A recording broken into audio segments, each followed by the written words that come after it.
Umat manusia akan digiring pada hari kiamat ke mahsyar, sebuah medan yang luas, tanahnya berwarna putih seperti bundaran roti yang bersih. Kemudian di sana kita akan menanti penantian yang benar-benar menegangkan. Sehari sama dengan hitungan 50.000 tahun. Manusia itu sesuai dengan amalannya dalam hal keringat yang dia dapat. Assalamualaikum warahmatullahi wabarakatuh. Alhamdulillah, wassalatu wassalamu ala rasulillah, amma ba'd.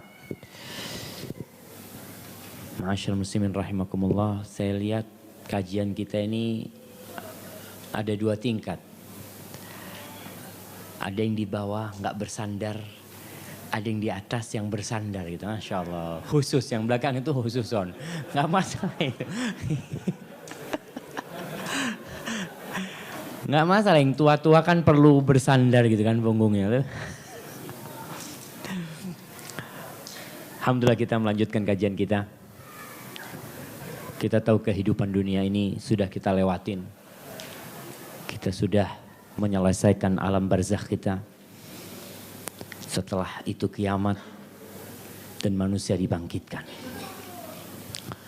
Manusia dibangkitkan, digiring menuju ke padang mahsyar. Di mana padang mahsyar itu? Di bumi yang sudah berubah. Yauma tubaddalul ardu ghairal ardi was samawat. Bumi itu datar.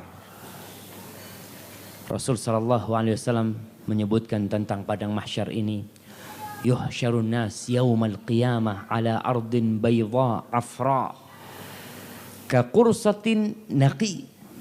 Qala Sahal aw ghairuh laisa fiha ma'lamun li ahad. Umat manusia akan digiring pada hari kiamat ke mahsyar.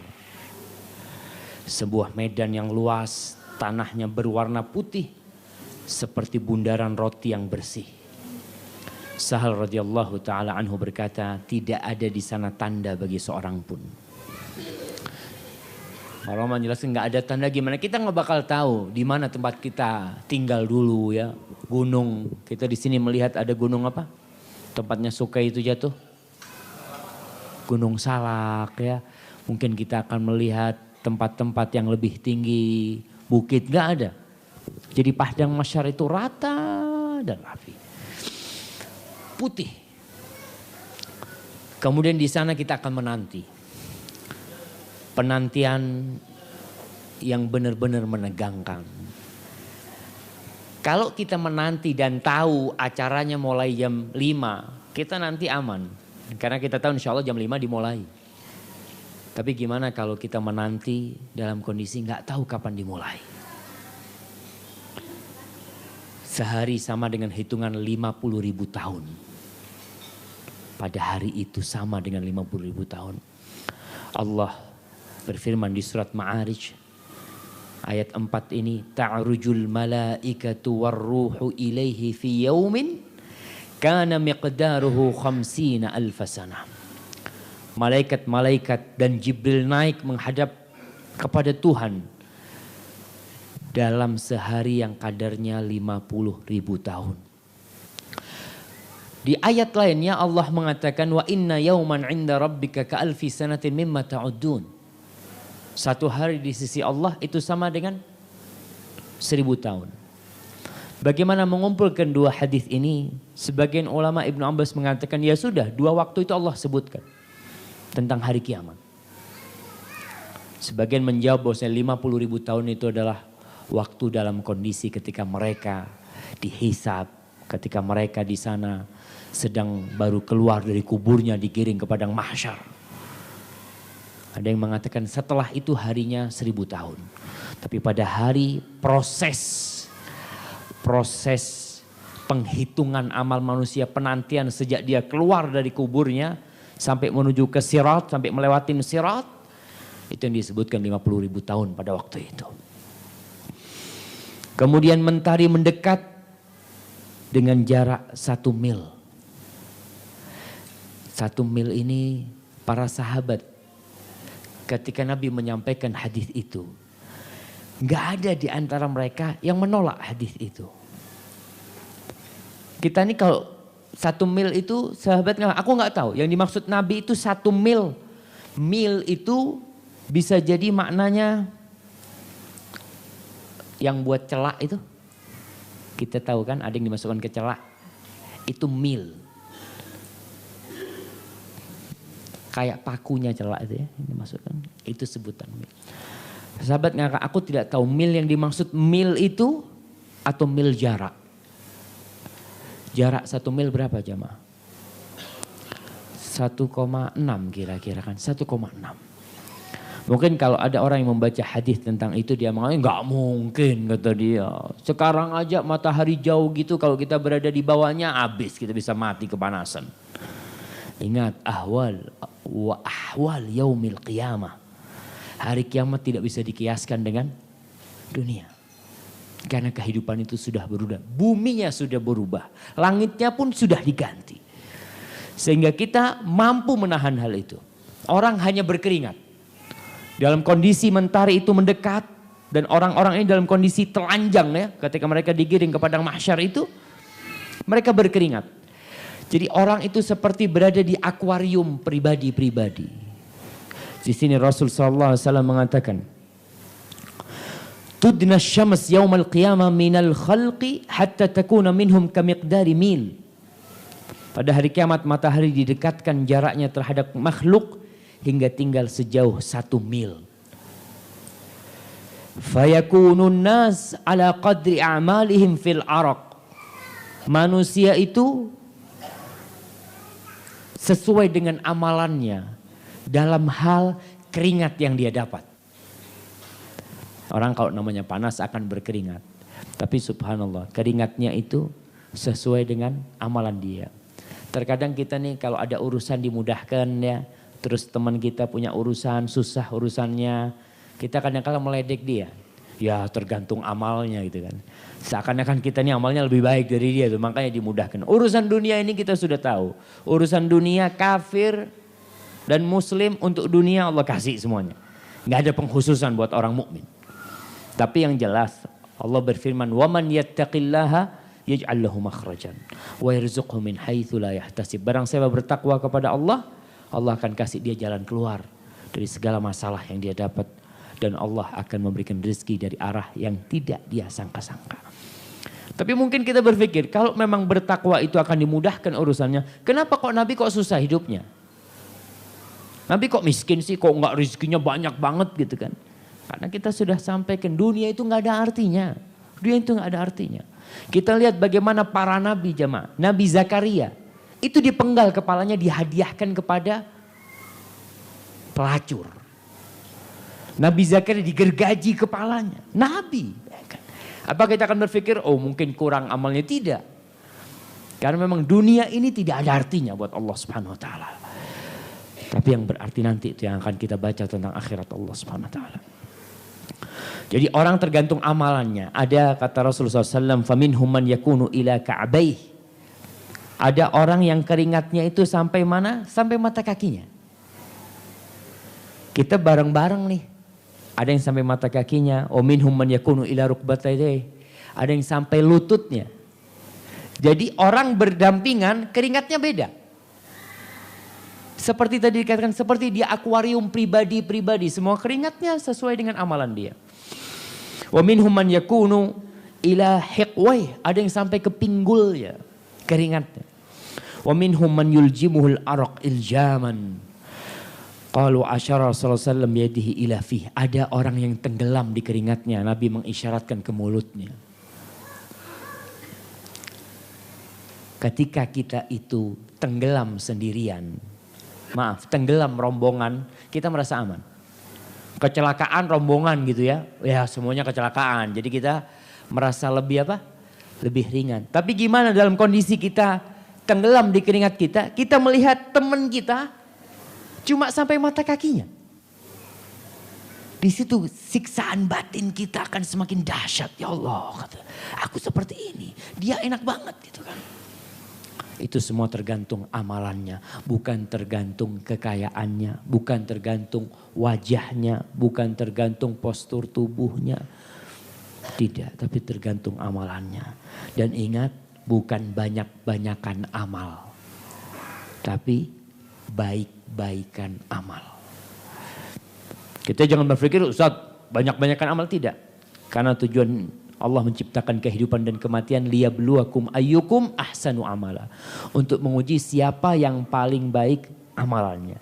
Fulan, Masya Allah, sedekah 5 triliun masuk neraka.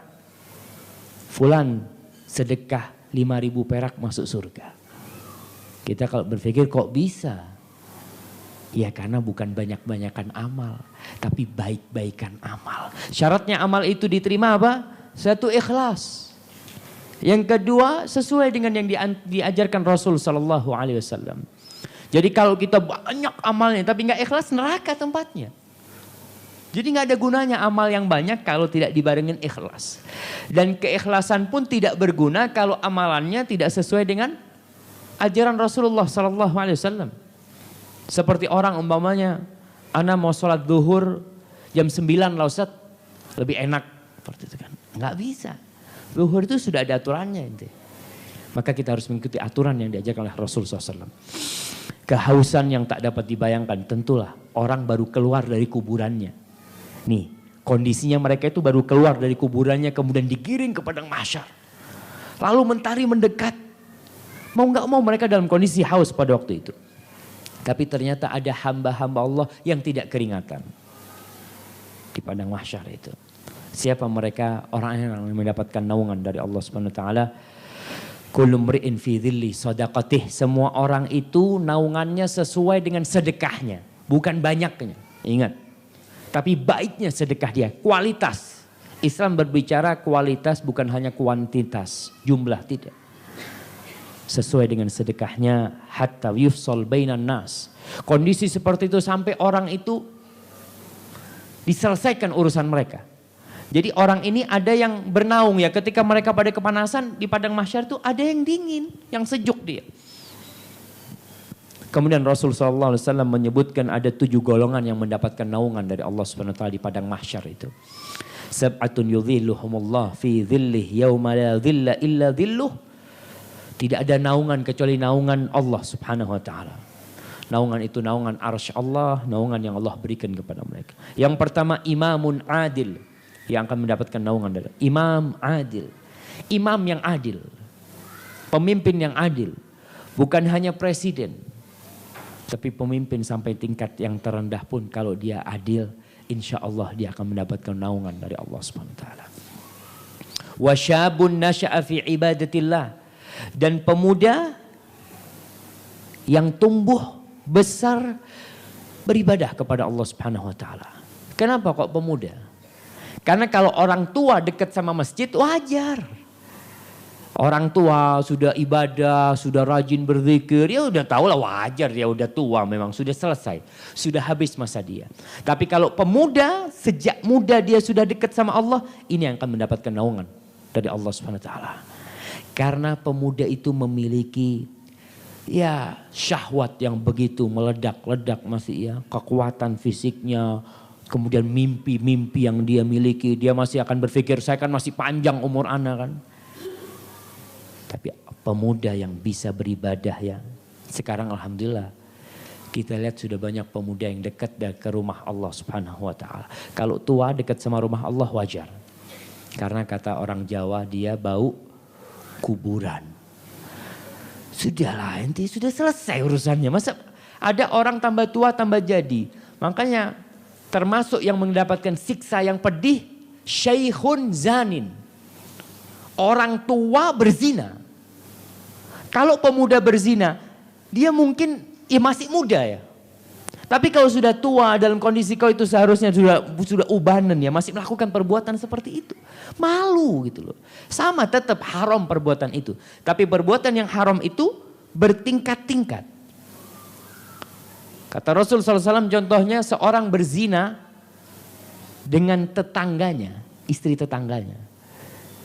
Kata dia itu lebih berat daripada dia berzina dengan 10 wanita. yang bukan tetangganya.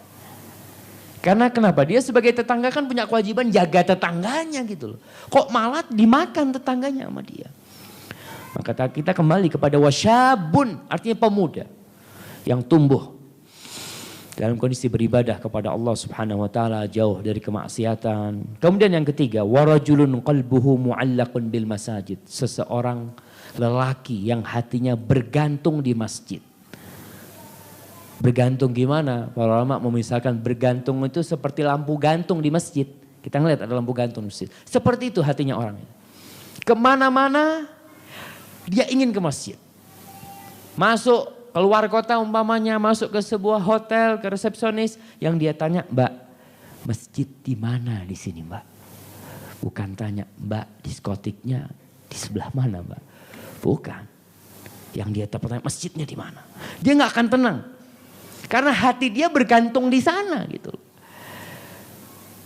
Rasulullah SAW mengatakan al-masjid baitu kulli taqi. Masjid itu rumahnya orang yang bertakwa. Kemana-mana dia hatinya akan ketika melihat masjid seneng banget. Dari jauh kelihatan masjid, ya Allah ada masjid itu. Berhenti dulu sebelah sini. Kenapa dia berhenti? Karena hati dia ada di sana jemaah. Ini yang akan mendapatkan naungan dari Allah Subhanahu wa taala.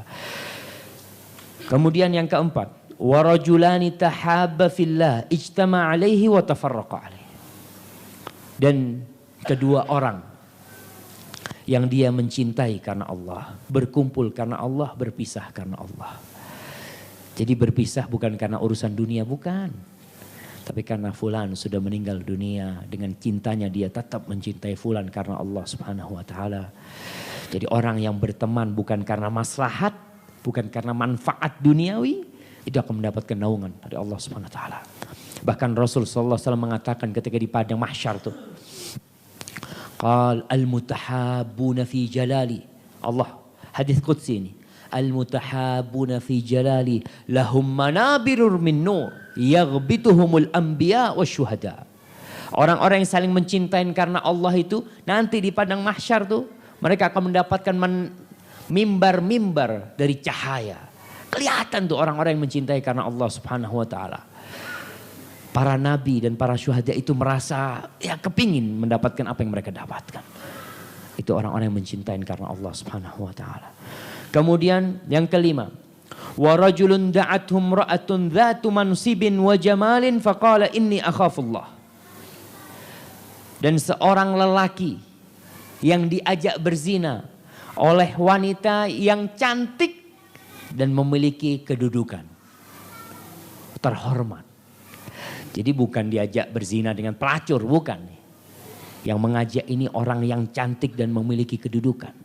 Mungkin sebagian orang gak mau berzina karena dilihat orangnya jelek. Enggak lah, anak gak mau. Tapi orang ini diajak dengan wanita yang cantik dan berkedudukan. Apa kata dia? Faqala inni akhafullah. Aku takut kepada Allah Subhanahu wa taala. Subhanallah jamaah.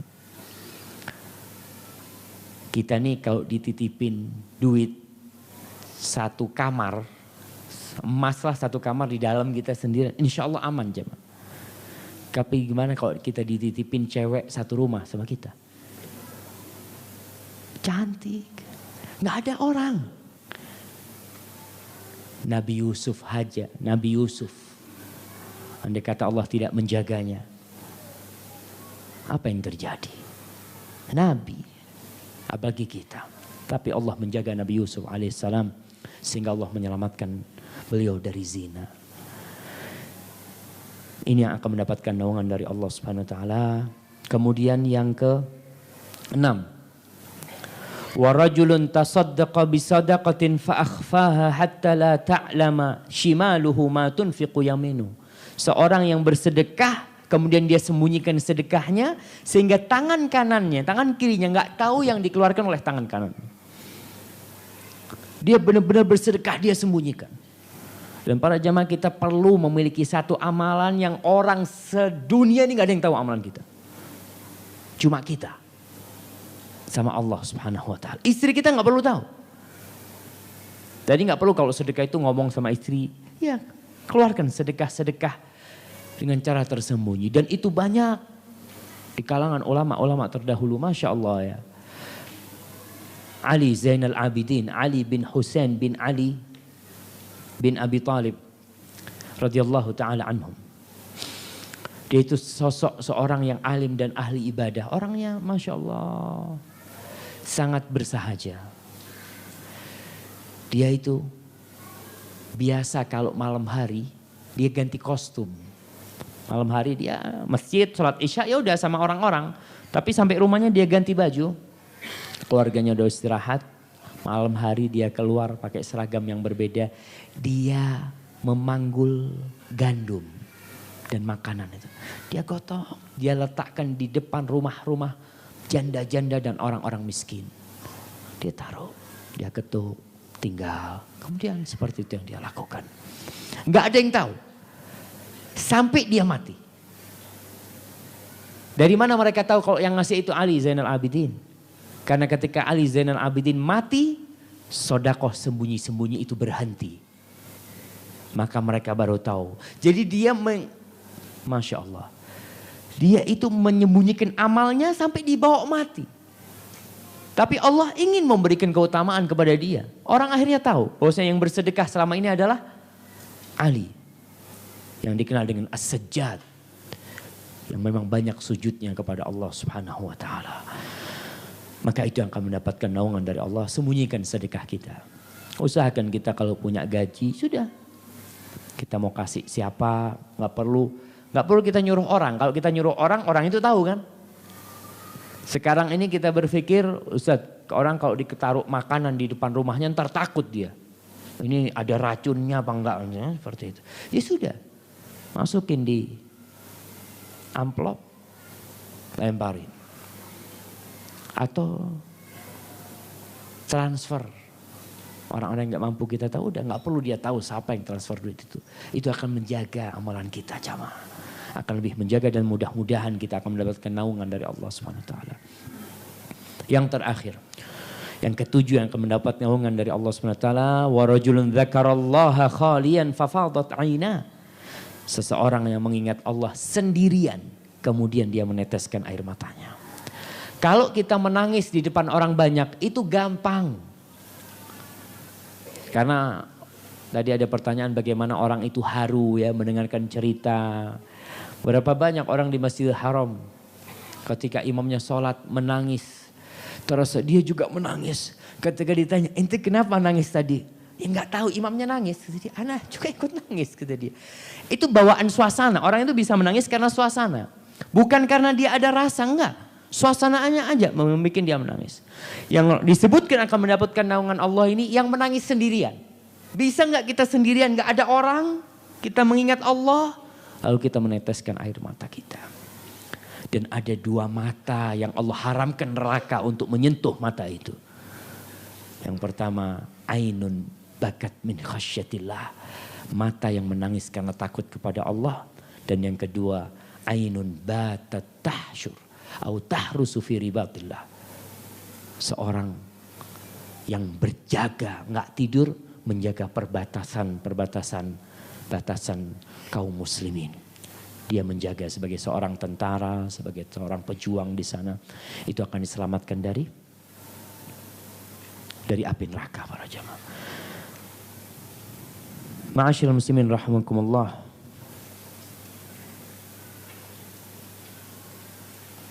Kita ada yang kelewat sebenarnya jamaah. Nah, halaman 20 nggak kita baca nih. Balik lagi tuh halaman 20 tuh. Dapat. Iya, dari kubur menuju ke padang mahsyar. Kalau tadi itu di padang mahsyar kita bagaimana kondisi orang ketika dibangkitkan dari kuburnya. Rasulullah SAW mengatakan yuhsyarun nas yaumal qiyamati hufatan uratan ghurlan. Orang itu akan dikumpulkan pada hari kiamat dalam kondisi tak pakai alas kaki. Yang kedua tidak berpakaian dan belum dikhitan. Karena memang dia baru disiramin tuh dengan hujan tadi. Dia muncul ya seperti bayi yang baru lahir. Tapi kondisinya semua seperti ketika dia mati pada hakikatnya. Bagaimana orang-orang itu dalam kondisi nggak disunat tapi berjalan menuju padang mahsyar. Lalu mereka diberi pakaian. Aisyah pernah bertanya, ya Rasulullah, ketika Nabi menyampaikan hadis ini, rijalan wa nisan, gimana laki perempuan telanjang Rasulullah SAW? Kalau kehidupan dunia kan kita berpikir, wah bahaya ini. Tapi kalau di akhirat kata Rasulullah SAW, al-amru asyaddu min dzalik. Kondisinya nggak bikin orang mikir untuk melihat orang lain. Nggak bakal. Kita kalau ada kebakaran, apa ada orang yang mikir mau pakai baju dulu keluar rumahnya? Dia keluar aja lari dalam kondisi telanjang. Dan semua orang akan keluar, nggak ada yang mikir dia akan melihat orang-orang pada telanjang nih. Lari ini nggak ada. Dia sendiri hendak menyelamatkan dirinya. Waktunya bukan waktu untuk berpikir pada waktu itu. Lalu mereka diberi pakaian. Dan manusia yang pertama kali diberi pakaian adalah Nabi Ibrahim alaihissalam. Rasul SAW bersabda, Inna awwala man yuksa yaumal qiyamah Ibrahim. Yang pertama akan mendapatkan pakaian di padang mahsyar itu adalah Nabi Ibrahim. Jadi ketika digiring ke padang mahsyar itu telanjang mereka semuanya. Kemudian ketika orang berjalan nih menuju ke padang mahsyar, tiada yang terdengar kecuali suara telapak kaki yang berjalan dan suara bisikan. Orang pada berbisik. Mau dibawa kemana kita ini? Seperti orang-orang yang digiring untuk mendapatkan siksa dan azab. Allah berfirman, Yauma idzin yattabi'una ad-da'iya la iwaja lah wa khasha'atil aswatu lirrahman fala tasma'u illa hamsa. Pada hari itu manusia menuju kepada suara penyeru. Yang menyeru, jadi di belakang ada yang menggiring dikatakan dan ada yang menyeru. Jadi mereka semua ikut suara itu, mau dibawa kemana mereka ikut. Wa khasya'atil aswat, dan semua suara itu menjadi rendah untuk Allah Subhanahu wa taala. Fala tasma'u illa hamsa, engkau tidak mendengar kecuali bisikan.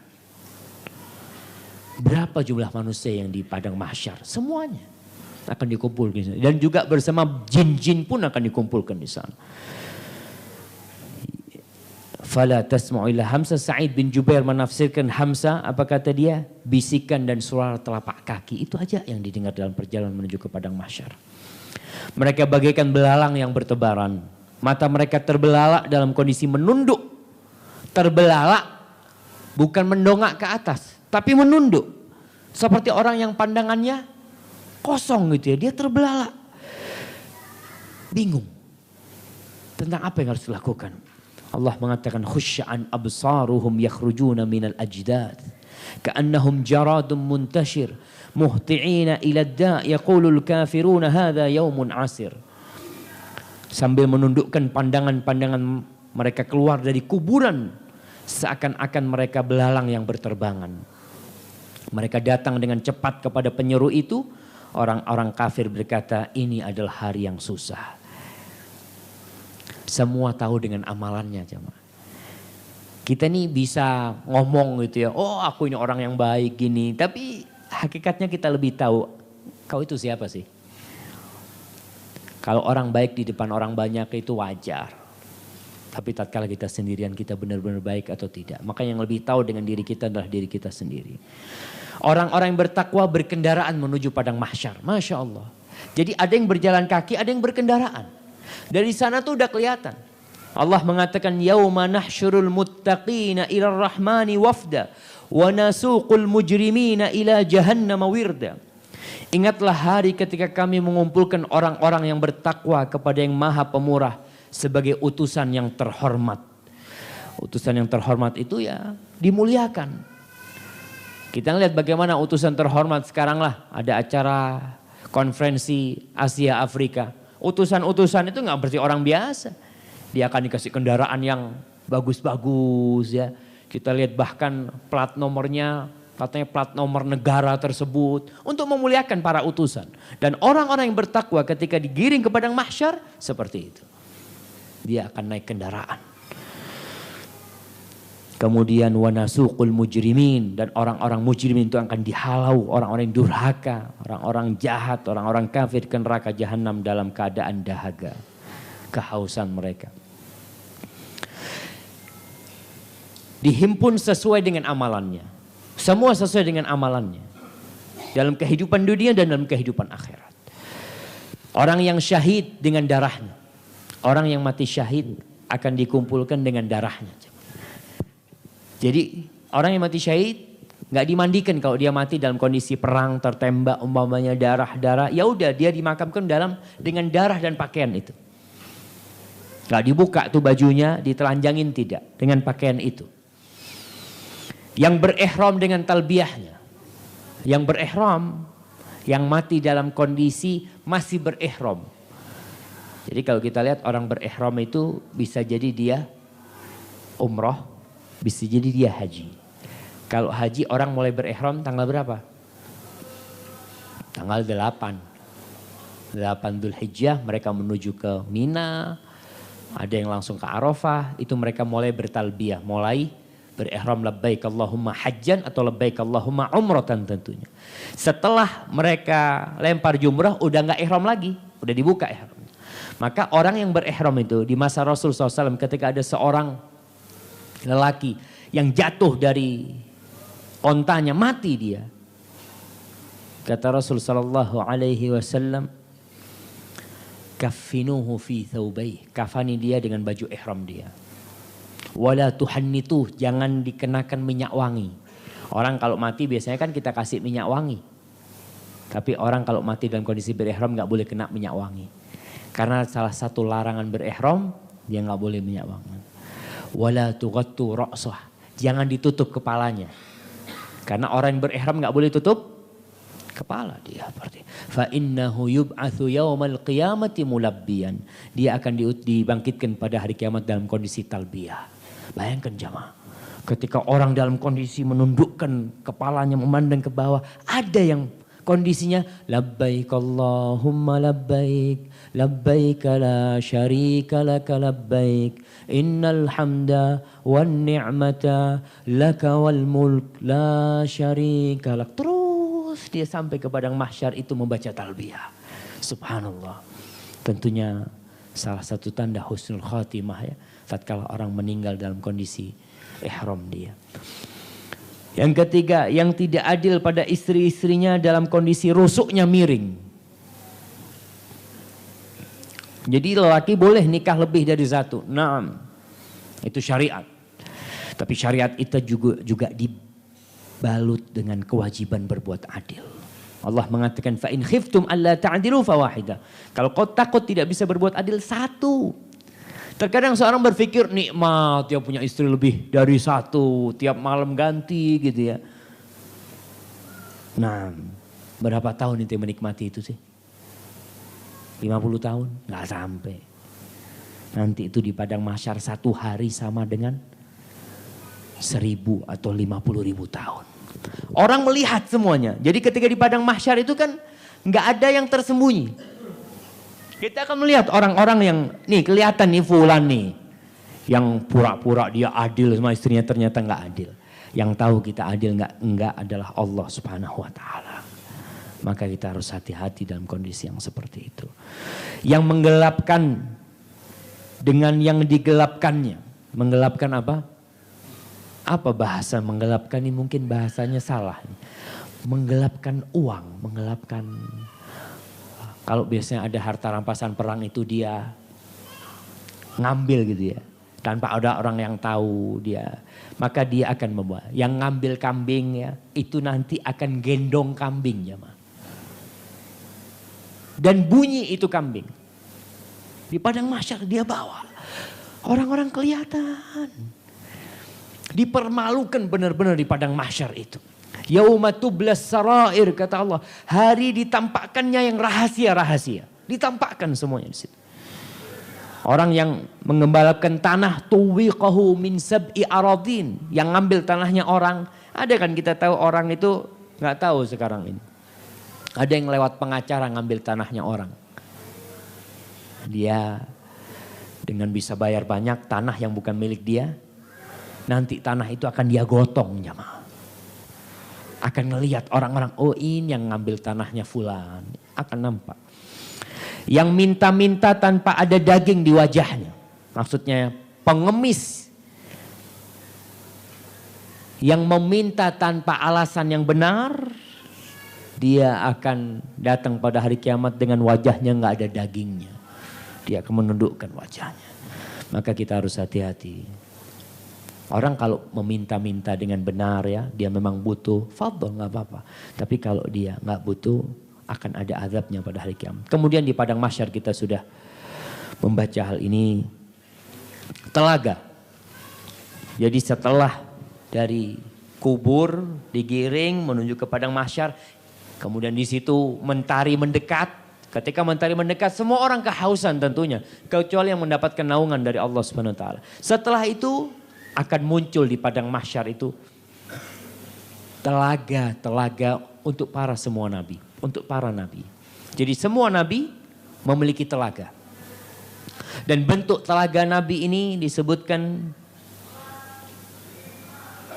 segi 4. Karena lebar dan panjangnya itu sama. 1 bulan. 1 bulan perjalanan onta jamaah. Luasnya itu 1 bulan perjalanan onta. Jadi sekitar kalau dari Madinah itu atau dari Mekah menuju ke Masjidil Aqsa itu 1 bulanan jaraknya. Itu haudnya Rasul sallallahu alaihi wasallam. Lokasinya di mana tadi? Di bumi yang telah berganti. Ceretnya sebanyak dan segemerlap bintang-bintang di langit. Maksudnya nggak perlu rebutan, nggak perlu ngantri kayak dimakan kita nih. Kita mau ambil teh aja ngantri di sana. Gimana kondisinya orang keluar dari kuburannya setelah dia kena mentari itu. Dia tentunya haus banget, nggak mungkin ngantri lagi sudah. Makanya disediakan telaga Rasul sallallahu alaihi wasallam itu luas banget. Ceretnya nggak perlu gantian. Semuanya akan mendapatkan minum secara langsung di sana. Airnya seputih susu dan sewangi misk. Kita kalau berpikir Ustadz, minum air bau minyak wangi itu nggak enak. Dunia, ingat bahwasanya hari kiamat beda. Dan misik yang disebutkan ya misik tentunya misik yang asli, bukan misik-misik yang buatan jamaah. Karena ada air-air kalau dengan aroma itu nikmat sekali. Apalagi sekarang ada yang namanya aroma apa? Aroma terapi. Wallahu a'lam bishawab. Tapi airnya kata Rasul SAW sebenarnya dalam hadis ini seputih susu, sewangi misik, bersumber dari air sungai Al-Kautsar. Rasul SAW diberi oleh Allah Subhanahu wa taala anugerah sungai. Di mana? Di surga. Khusus sungai itu buat Rasul SAW. Inna a'tainakal kautsar. Namanya Kautsar. Fasalli li rabbika wanhar inna syani'aka huwal abtar. Allah menganugerahkan kepada Rasul SAW itu sungai Kautsar. Dan telaga ini ada 2 mata air dari Kautsar sana. Yang airnya menyiramkan ke telaga ini. Bersumber dari Kautsar sana. Rasul SAW mengatakan haudi masiratu syahrin. Ma'uhu abyad minal laban. Warihu atyab minal misk. Wa kizanuhu kanujumis sama. Man syariba minha fala yadma'u abada. Barang siapa minum dari telaga Kautsar. Dari telaga Nabi itu tidak akan haus selama-lamanya. Subhanallah.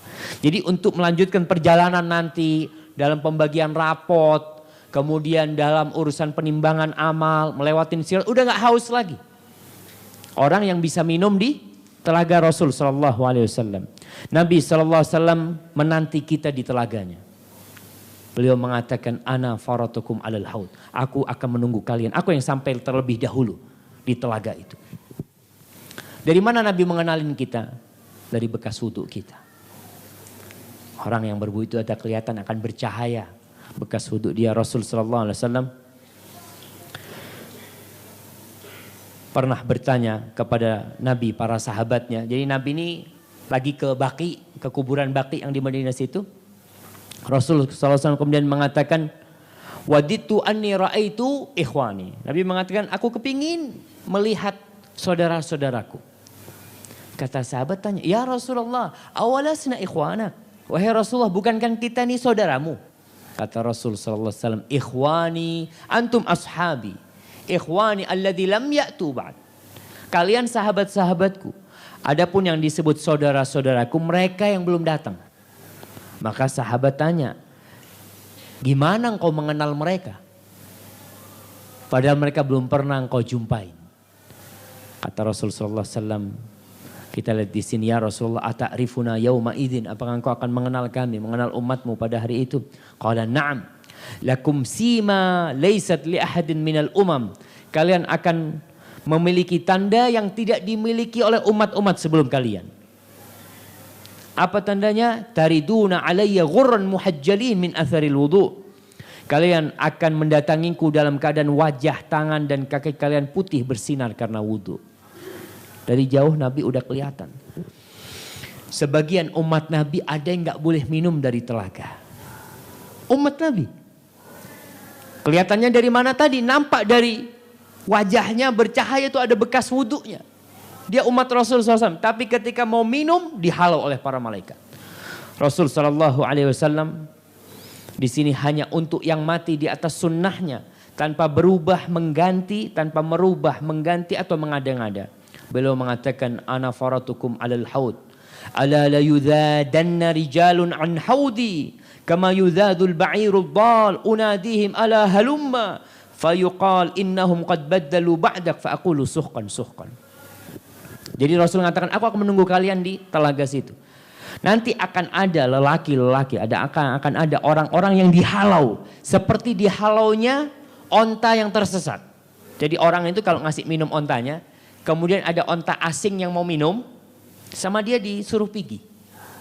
Nabi melihat orang umatnya pada berdatangan, ya kelihatan dari jauh. Tahu-tahu dihalau oleh para malaikat, nggak boleh mendekat ke telaganya.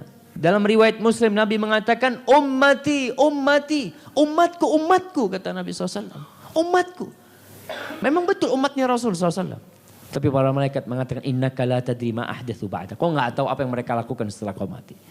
Kau tidak tahu apa yang mereka perbuat dengan sunnah-sunnahmu, mengeremehkan sunnah Rasul SAW, meninggalkannya.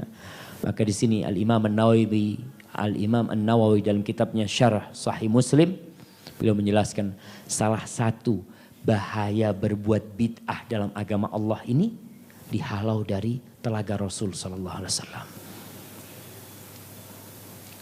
Nabi mengatakan suhkan, celaka, jauhlah mereka. Kemudian mereka minum dari telaga. Setelah minum dari telaga, manusia kembali menanti. Menanti apa? Menanti persidangan. Menanti persidangan di sana. Di hari yang panjangnya 50.000 tahun tadi. Mereka bingung, gundah karena tidak ada keputusan. Seperti orang yang tidak ada vonis, itu bingung dia. Gimana sih? 20 tahun di penjara umpamanya tapi belum ada vonis buat dia. Dia akan hidup dalam kebingungan dan kebimbangan. Manusia berkeliling mencari syafaat untuk segera disidang dan diputusi. Sampai pada hari itu, setelah orang dari telaga kemudian menanti kembali. Dalam sebuah athar disebutkan orang-orang kafir itu minta segera diputuskan. Wa in kana ilan nar, walaupun harus ke neraka. Kalau yang penting vonisnya jelas gitu. Jangan digantung. Kita kalau punya urusan digantung tentunya nggak nyaman jemaah. Gimana kalau digantungnya di padang mahsyar yang penuh dengan rasa takut pada waktu itu. Kemudian umat manusia mencari pertolongan. Untuk apa? Supaya divonis, selesai, diputusi sudah. Siapa yang masuk neraka, siapa yang masuk surga, siapa yang masuk neraka, kemudian masuk surga, udah diputusin. Berapa vonisnya dia, udah jelas. Maka mereka meminta tolong kepada siapa? Kepada Nabi Adam. Nabi Adam angkat tangan. Aku gak bisa, kata Nabi Adam. Aku yang menyebabkan kalian keluar dari surga. Kemudian mereka minta tolong kepada Nabi Nuh. Nabi Nuh pun angkat tangan. Kemudian mereka mendatangi Nabi Ibrahim. Nabi Ibrahim pun angkat tangan. Kemudian mereka mendatangi Nabi Musa. Nabi Musa pun gak berani. Berdoa gak berani. Minta sama Allah gak berani. Syafaat itu artinya menjadi mediator. Antara orang yang minta tolong sama orang yang mau diurusin nih. Ketika itu mereka diminta untuk memohonkan kepada Allah. Supaya diputusin. Gak ada yang berani. Mereka mengatakan bahwasanya Allah hari ini marah yang tidak pernah marah sebelum dan sesudahnya.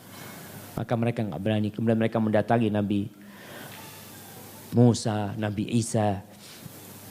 Dan terakhir mereka mendatangi Rasulullah SAW. Ketika umat manusia jemaah, bermiliar-miliar mereka bergerak datang ke Nabi Adam. Terus lagi cari Nabi Nuh, kemudian Nabi Ibrahim, Nabi Musa, Nabi Isa. Disitulah Allah ingin menunjukkan derajat Rasulullah SAW. Bahwa di antara semua umat manusia ini, yang paling mulia di sisi Allah adalah Nabi kita Muhammad SAW. Ana sayyidu waladi Adam. Kata Nabi, aku yang termulia dari anak-anak manusia ini. Kemudian itu yang disebut kalau kita mendengar azan, kita baca apa? Allahumma rabba hadhihi ad-da'wati at-tammah was-salatil qa'imah ati Muhammadanil wasilata wal fadilah wab'athu maqaman mahmudan alladhi wa'adtah. Maqaman mahmudan itu artinya syafaat. Kedudukan yang dipuji oleh manusia yang pertama dengan manusia yang terakhir. Karena Nabi sebagai sosok yang membantu mereka semuanya. Jadi mereka semuanya itu utang budi kepada Rasulullah SAW. Karena Nabi yang memohonkan kepada Allah. Nabi yang memohonkan kepada Allah agar persidangan itu dimulai dan dimulai. Mulai persidangan. Mulai hisab. Dan hisab ini dimulai dengan dialog dan penyidikan. Masya Allah. Samalah. Kita tahu dengan hadis 3 orang yang akan menjadi koreknya api neraka. Masih ingat?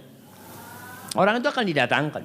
Enggak serta-merta langsung disiksa. Allah tahu. Allah kalau menyiksa bisa. Tapi Allah tidak. Didatangkan tuh orang. Ditanya. Nama Allah Subhanahu wa taala, ada seorang alim wa qari'ul Quran, orang yang alim dan pandai membaca Al-Qur'anul Karim. Allah menanyakan tentang nikmat-nikmat yang sudah diberikan. Dia mengatakan, "Iya, itu nikmat-nikmat semua sudah kau berikan kepadaku." Kemudian Allah bertanya, "Fama amilta biha?" Kau gunakan untuk apa nikmat-nikmat yang aku berikan kepadamu? Jawab orang ini, "Ta'allamtu fika wa 'allamtun nas wa qara'tu fika al-Qur'an." Ya Allah, aku dengan nikmat yang kau berikan kepadaku, aku ngaji, aku menuntut ilmu. Aku nyantri demi untuk mengharapkan ridhamu. Kemudian aku menjadi seorang guru. Aku ajarkan ilmuku kepada manusia. Dan aku membaca Al-Quran untuk mengharapkan ridhamu. Apa kata Allah Subhanahu wa ta'ala? Kadzabta, bohong kau, dusta. Kau belajar supaya disebut orang yang alim. Dan kau membaca Al-Quran supaya disebut orang yang enak bacaan Qurannya. Dan itu sudah kau dapatkan. Maka orang yang seperti ini baru nanti disiksa, dimasukkan ke dalam api neraka. Sama orang yang mati syahid pun. Betul, dia mati di medan perang. Tapi akan disidang, benar enggak niatmu itu? Dia mengatakan, aku berjuang di sisimu ya Allah. Agar agamamu tegak. Kata Allah, kadzabta, bohong kau. Kau berjuang supaya disebut pahlawan aja. Supaya disebut pembela kebenaran. Itu yang kau inginkan. Dan itu sudah kau dapatkan di dunia. Maka dilemparkan ke dalam api neraka. Yang ketiga, orang yang dermawan. Orang kaya raya yang dermawan. Yang tidak ada satupun jalan kebaikan sudah dia bersedekah di sana. Dia katakan, ma min sabilin tuhibbu an yanfaqa fi illa anfaqtu fihi lak. Ya Allah, tidak ada satupun jalan kebajikan yang kau suka hartamu dinafkahkan di situ, aku sudah bernafkahkan hartamu di situ demi mengharapkan ridhamu. Masjid dia bangun, sekolahan dia dirikan, madrasah-madrasah dia bantu, anak yatim dia santuni, janda-janda dia bantu. Dia mengatakan untuk Allah, tapi Allah mengatakan kadzabta, bohong kau. Innama anfaqta liyuqala jawad. Kau memberikan infak itu supaya kau disebut orang yang baik hati, supaya disebut orang yang dermawan. Na'udzubillahi minal riya. Kita berlindung kepada Allah dari riya ya. Akan ada tanya jawab antara hamba dengan Allah Subhanahu wa taala. Biasa manusia ngeyel. Orang itu berusaha untuk membela diri karena urusannya ini neraka atau ampunan Allah. Maka dengan harapan dia nego ya, dia bisa dimaafkan. Saksi-saksi didatangkan. Waja'at kullu nafsin ma'aha sa'iqun wa syahid. Dan datanglah tiap-tiap diri bersama dengan dia seorang malaikat penggiring yang menggiring dia. Dan seorang malaikat penyaksi yang akan menjadi saksi buat dia. Dan tangan kita akan menjadi saksi. Kulit kita akan menjadi saksi. Kita lihat bagaimana Rasulullah SAW bersabda, Anas bin Malik menceritakan, kunna 'inda Rasulillah sallallahu alaihi wasallam. Fadhahik. Pada suatu hari kami bersama Rasul sallallahu alaihi wasallam. Lalu beliau tertawa. Faqala hal tadruna mimma adhak. Sahabat enggak ada yang berani tanya ketika Nabi tertawa. Karena wibawa Rasul sallallahu alaihi wasallam. Yang ada apa? Pak Rasul menawarkan kepada mereka dengan bertanya, kalian tahu enggak kenapa aku tertawa? Qulna Allah wa rasuluhu a'lam. Allah dan Rasulnya lebih tahu. Qala min mukhatabatil abdi rabbah. Dari dialog, dari pembicaraan yang terjadi antara hamba dengan Rabbnya. Yaqul ya Rabbi alam tujirni minadz zulm. Allah, bukankah engkau sudah menyelamatkan aku dari kezaliman? Tidak akan ada kezaliman. Kau tidak akan menzalimiku. Enggak ada kezaliman pada hari itu. Yaqul bala, betul. Fayaqul fa inni la ujizu ala nafsi illa syahidan minni. Aku enggak mau saksi kecuali dari diriku sendiri. Kita biasanya kalau sidang di sini orang kan akan cari saksi untuk meringankan. Wallahu alam, saya yang tahu saksi-saksi korupsi itu biasanya mereka akan cari saksi yang akan meringankan, untuk meringankan. Orang ini mengatakan aku enggak mau saksi dari siapa-siapa, udahlah. Aku mau saksi dari diriku sendiri. Itu tuntutan dia kepada Allah Subhanahu wa taala. Apa kata Allah? Kafa bi nafsika al-yawma 'alaka syahidan wa bil kiramil katibina syuhudan. Cukup kau jadi saksi untuk dirimu sendiri dan malaikat-malaikat pencatat jadi saksi buat engkau. Fayukhtamu 'ala fih, maka ditutup, dikunci mulutnya, enggak bisa berbicara. Fayuqal li arkanihi, maka dikatakan kepada anggota tubuhnya, intiqi. Berbicara kalian tentang apa yang kalian lakukan. Subhanallah jemaah. Tangan kita akan berbicara. Apa yang pernah kita pegang. Kaki kita akan berbicara. Kemana kita melangkahkan kaki kita. Telinga kita akan menjadi saksi semuanya. Thumma yukhalla bainahu wa bainal kalam. Setelah selesai memberikan saksi, orang ini diam. Dia mendengar suaranya. Allah menceritakan di Al-Quranul Karim ketika manusia itu bertanya, kenapa kok ngomong? Antaqanallah alladzi antaqa kulla syai'. Yang ngajak kita berbicara ini Allah, yang membuat segala sesuatu bisa berbicara kalau Allah mau. Lalu orang ini berkata kepada tubuhnya itu, fayaqul bu'dan lakun wa suhqan fa an kunna kuntu unadil. Kata dia, celakalah kalian. Ya jauhlah kalian. Aku itu tadi berusaha untuk menyelamatkan kalian supaya enggak disiksa maksudnya. Dia ingin supaya tubuhnya tidak disiksa tapi tubuhnya menjadi saksi buat dia.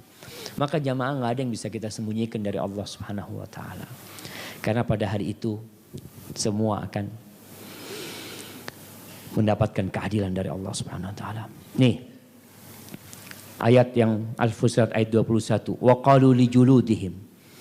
Dan mereka berkata kepada kulit mereka, lima syahidtum alaina. Kenapa kalian menjadi saksi terhadap kami? Qalu, maka kulit manusia itu akan berkata, antaqanallah allazi antaqa kulla syai'. Kata dia, Allah lah yang menjadikan segala sesuatu. Pandai berkata, pandai berbicara, telah menjadikan kami pandai berkata. Kita bisa bicara karena Allah yang ngajak kami berbicara. Wa huwa khalaqakum awwala marrah wa ilaihi turja'un. Dialah yang menciptakan kamu pada kali pertama dan hanya kepadanya lah kamu dikembalikan. Sebagian umat ada yang tidak ada hisab untuknya. Siapa mereka? Ana kasih hadiah. Siapa yang mau jawab? Tuh yang jauh sana. Masya Allah. Sebutkan. Yang tidak minta diruqyah. Cuma satu doang. Masya Allah. Satu sifatnya. Apalagi? Oke, kita kasih hadiah yang kecil aja, nggak apa-apa lah. Nih gratis voucher nih beli makan. Taib, siapa yang nambahkan Taib sana? Apa tuh tatayur tuh?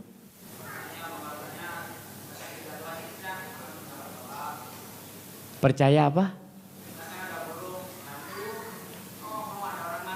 Nah, kalau ada burung hantu ada orang apa biasanya? Taib, tidak bertatayur. Apa tuh kai?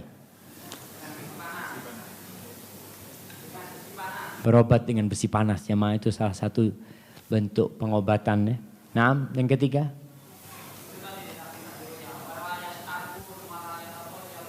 Tayyib. 3. Yang satu lagi. Nah, Masya Allah, mereka bertawakal kepada Allah Subhanahu Wa Taala. Tapi berapa jumlah mereka? 70.000. Nah, barakallahu fikum, Masya Allah. Ada yang dapat gede, ada yang dapat kecil nih. Yang jawab 1 kita kasih voucher. Taib. Tanpa hisab, tanpa azab. Allah Subhanahu Wa Taala memberikan keutamaan ya. Afanaj'alul muslimina kal mujrimin. Mana mungkin kita jadikan sama antara orang-orang yang dekat sama Allah, yang muslim, dengan orang-orang yang mujrim, yang banyak dosanya, nggak bakal sama. Jadi berurusan tadi akan ada hamba-hamba Allah yang masuk surga tanpa hisab, tanpa adab. Kemudian 3 tempat di mana hamba tidak ingat kecuali kepada dirinya sendiri. Jadi di padang mahsyar itu orang kan lagi nunggu. Ketika itu mereka masih ngobrol, bisa ngobrol mereka. Mereka bisa mencari keluarganya. Bisa yang sama orang tua, dia akan cari orang tuanya, ingin bertemu dengan orang tuanya, ingin bertemu dengan istrinya. Tapi ada 3 tempat yang mereka tidak ingat. Yang pertama, ketika pembagian rapot jamaah. Yang kedua, ketika ditimbang amalannya. Yang ketiga, ketika melewati sirat yang berada di atas neraka jahanam. Diriwayatkan dari Aisyah radhiyallahu taala anha, ia berkata, saya menangis tatkala mendengar cerita neraka. Maka Rasul sallallahu alaihi wasallam bersabda, kenapa kamu menangis? Saya berkata, neraka diceritakan kepadaku, lalu aku menangis. Apakah engkau masih ingat keluargamu pada hari kiamat? Subhanallah. Aisyah, Nabi, kau ingat enggak keluargamu? Kau ingat enggak dengan istrimu? Kau ingat enggak dengan anak-anakmu ketika nanti di hari kiamat itu? Maka Rasulullah SAW mengatakan, amma fi thalathati mawatin fala yadhkuru ahadun ahad. Di 3 tempat orang itu tidak akan mengingat orang lain. Ada 3 tempat. Yang pertama, indal mizan hatta ya'lama ayakhiffu mizanun am yathqul. Ketika ditimbang amalannya, dia hanya konsentrasi ngelihat timbangan itu. Dia nggak mikirkan orang lain tuh. Dia cuma ngelihat sampai kelihatan apa dia itu ringan atau berat. Wa inda tatayuris suhuf hatta ya'lama aina yaqa kitabuhu afi yaminihi am fi shimalihi am fi wara'i dhahri. Ketika pembagian rapot itu, berterbangan rapot itu jamaah. Orang itu akan dapat rapotnya. Jadi rapot itu akan menuju orang masing-masing.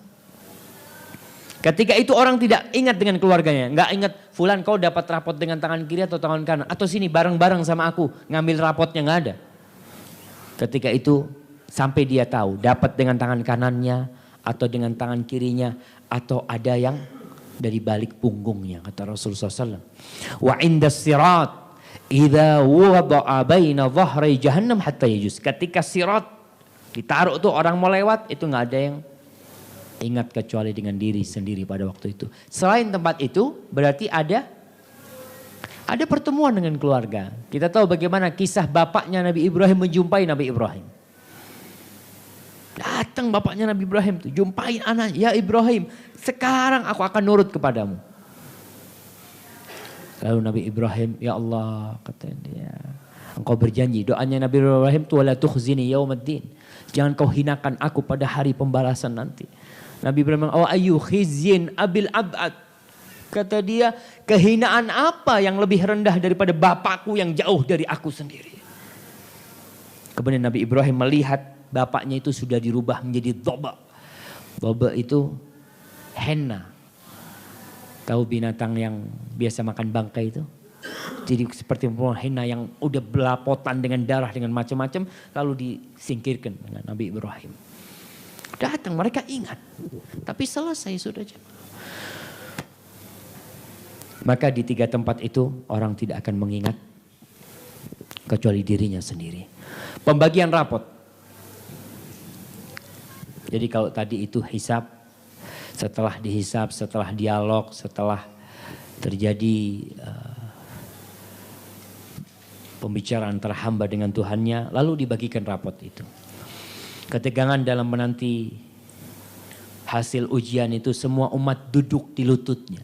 Di surat Al-Jathiyah Allah mengatakan wa tara kulla ummatin jathiyah kullu ummatin tud'a ila kitabiha al-yawma tujzauna ma kuntum ta'malun. Dan pada hari itu kamu lihat tiap-tiap umat berlutut menunggu itu. Tiap-tiap umat dipanggil untuk melihat buku catatan amalannya. Pada hari itu kamu diberi balasan terhadap apa yang telah kamu kerjakan. Sesuai dengan amalannya. Lembaran-lembaran amal berterbangan. Sebagian mendapatkan dengan tangan kanan. Sebagian dengan tangan kirinya. Dan dari balik punggungnya. Kemudian membaca hasil rapot. Kita kalau habis ujian, kita kan kepingin tahu tuh hasilnya. Hasil perjuanganku selama ini sampai mana sih? Yang diberi dengan tangan kanannya, subhanallah. Allah menceritakan nih di surat Al-Haqqah ayat 20. Fa amma man utiya kitabahu biyaminihi fayaqulu ha'umuqra'u kitabiyah. Yang dapat rapotnya dengan tangan kanannya, dia akan menjerit mengatakan ha'umuqra'u kitabiyah. Baca nih rapotku, baca nih.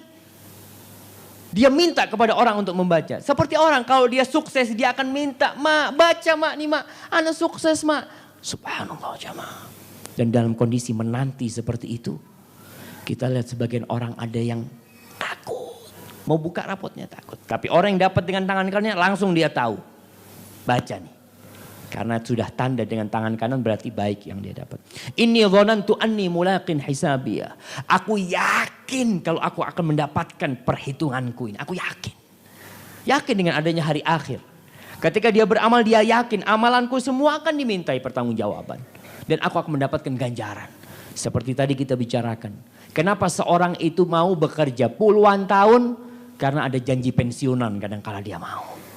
Dia yakin yang seperti itu. Orang ini yakin kalau dia akan menjumpai. Fahuwa fi 'isyatir radiyah.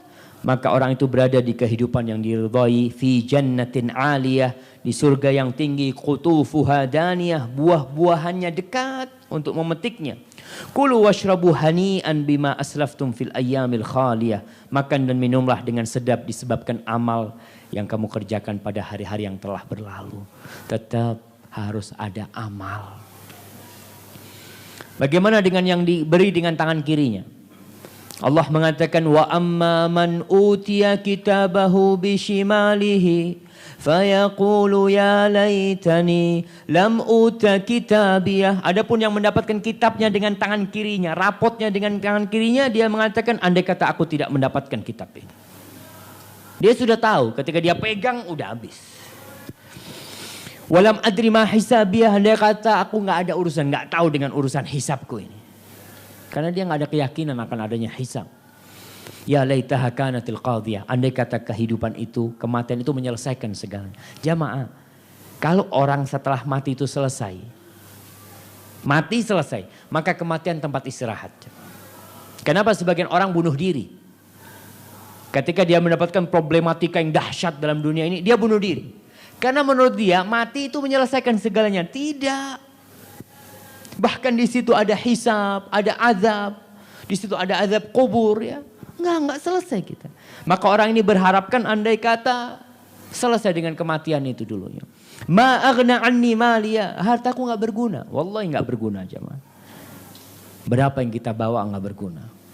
Kalau ternyata amalan kita tidak benar. Halaka anni sultannya, kedudukannya, kekuasaannya nggak bakal berguna. Khuduhu faghullu, diperintahkan kepada malaikat untuk mengambil orang ini dan dibelenggu. Tsummal jahima sallu, kemudian masukkan ke neraka jahanam. Tsumma fi silsilatin sab'una dhira'an fasluku. Kemudian dirantai dengan rantai yang panjangnya sab'una dhira'an, 70 apa? Hasta. Suruh dia dirantai yang panjangnya 70 hasta, digeret, dimasukkan ke neraka, sidang dilanjutkan. Suka duka, jelas. Ketika itu kalau pembagian rapot ya, kita kalau di dunia ini pas nggak lulus masih ada kesempatan untuk ngulangi. Kita mengatakan, orang tua akan mengatakan, nak nggak ada masalah nak, insya Allah tahun depan ikut UN lagi nak. Kita mengatakan seperti itu karena memang ada Ada kesempatan. Tapi nanti di akhirat nggak ada kesempatan. Selesai sudah jemaah. Keberhasilan ya ketika kita hidup. Sebagian orang mengatakan, andai kata aku dikembalikan, nggak bakal, sudah selesai ketika itu. Mizan. Akan banyak timbangan. Setelah selesai itu, dari urusan rapot, Allah mengatakan di surat apa nih namanya? Surat 21. Wa nada'ul mawazinal qista liyaumil qiyamah fala tudlamu nafsun syai'a wa in kana mithqala habbatin min khardalin ataina biha wa kafa bina hasibin. Kami akan memasang timbangan-timbangan yang tepat pada hari kiamat. Timbangan pada hari kiamat itu disebutkan memiliki dua daun timbangan.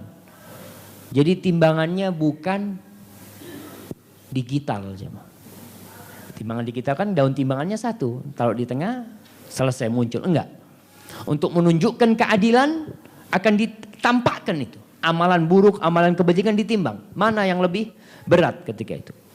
Fala tudlamu nafsun syai'an. Subhanallah, rapot sudah dapat tapi masih ditimbang. Supaya kau tahu dengan kualitas. Bukan banyaknya amal.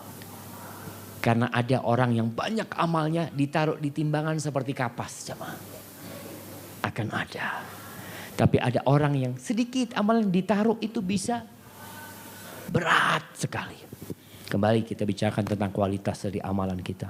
Wa in kana mithqala habbatin min khardalin, seberat biji sawi pun Allah akan taruh di sana. Dan kita tahu faman ya'mal mithqala dzarratin khairan yarah wa man ya'mal mithqala dzarratin syarran yarah. Wa kafa bina has, cukup Allah sebagai pembuat perhitungan yang paling adil, cukup ya. Akan tampak kualitas dan kuantitas amalan hamba. Nah, untuk apa timbangan? Untuk memberikan balasan yang pantas sesuai dengan kualitas amalan dia. Siapa yang ditimbang? Ada khilaf di antara para ulama tentang siapa yang ditimbang di situ. Apakah amalannya saja atau yang pelaku amalan itu atau juga kitabnya ditimbang? Semuanya ditimbang. Semuanya akan ditimbang. Ingat dengan Ibnu Mas'ud radhiyallahu taala an. Ketika Ibnu Mas'ud naik ke pohon arak, pohon arok, itu pohon untuk siwak. Ibnu Mas'ud lagi naik, kena angin. Ibnu Mas'ud sosoknya itu kecil jamaah, postur tubuhnya kecil beliau, radhiyallahu taala anhu. Ketika ada angin mau nggak mau kan, orang kalau kecil kena angin goyang-goyang dia jamaah, sampai tersingkap betisnya. Sahabat pada tertawa. Rasul tanya, mimma tathakun? Nabi melihat nih ada masalah dengan sahabatnya. Apa yang kalian tertawakan? Apa kata mereka? Min diqqati saqai. Ya Rasulullah, dari kecilnya betisnya Ibnu Mas'ud. Nabi melihat sahabatnya sudah memandang kepada dunia. Menjadikan dunia sebagai ukuran sudah. Postur tubuh, gagahnya seseorang, gantengnya seseorang. Rasulullah SAW mengatakan kepada para sahabatnya, la rijlu ibn Mas'ud athqalu fil mizan min Jabal Uhud. Tuh kakinya Ibnu Mas'ud itu lebih berat di timbangan di hari kiamat daripada gunung Uhud jamaah.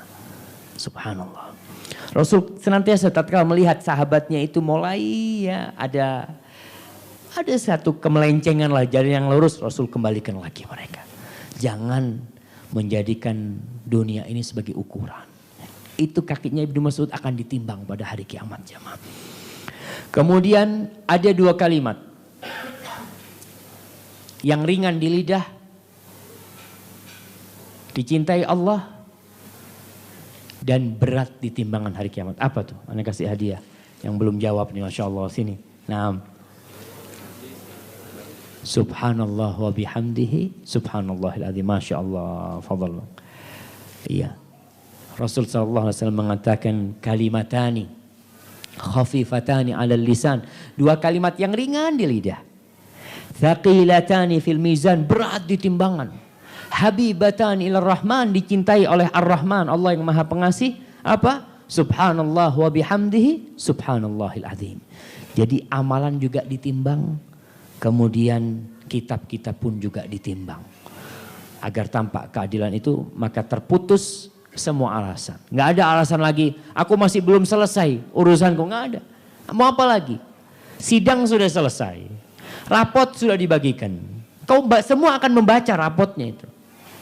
Iqra' kitabak, kata Allah, baca tuh kitabmu. Sudah, itu amalanmu. Kullu nafsin bima kasabat rahina. Semua itu akan tergadengkan dengan amalannya. Orang itu akan membaca amalan dia. Maka semua alasan terputus pada waktu itu. Allah mengatakan fa amma man thaqulat mawazinuh fahuwa fi 'ishatir radiyah. Wa amma man khaffat mawazinuh fa ummuhu hawiyah. Wa ma adraka ma hiya narun hamiyah. Dan adapun orang-orang yang berat timbangannya, timbangan kebaikannya, maka dia berada dalam kehidupan yang memuaskan, yang meridhoinya, yang diridhoinya.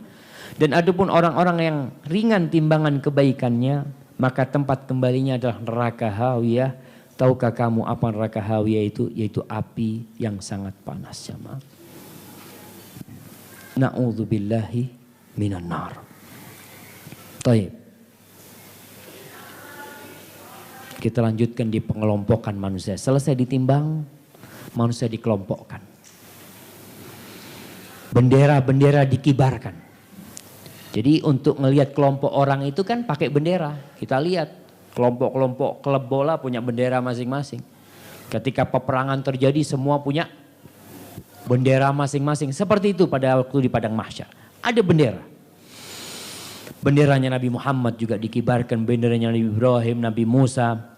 Manusia dikelompokkan sesuai dengan amalannya. Terus dari tadi itu yang kita bicarakan amal. Karena memang tujuan kita diciptakan itu untuk beramal. Rasulullah SAW mengatakan, Ana sayyidu waladi Adam. Aku adalah pemimpin anak Adam pada hari kiamat. Wala fakhr. Bukannya sombong, kata Nabi. Ketika Nabi mengatakan itu bukan karena untuk menyombongkan diri. Karena memang ada orang tatkala cerita, saya ini umpamanya, saya ini bupati di sini Pak. Kata, oh bukan untuk menyombongkan tapi untuk mengenalkan diri. Dan Nabi mengatakan itu untuk mengenalkan dirinya. Wala fakhr.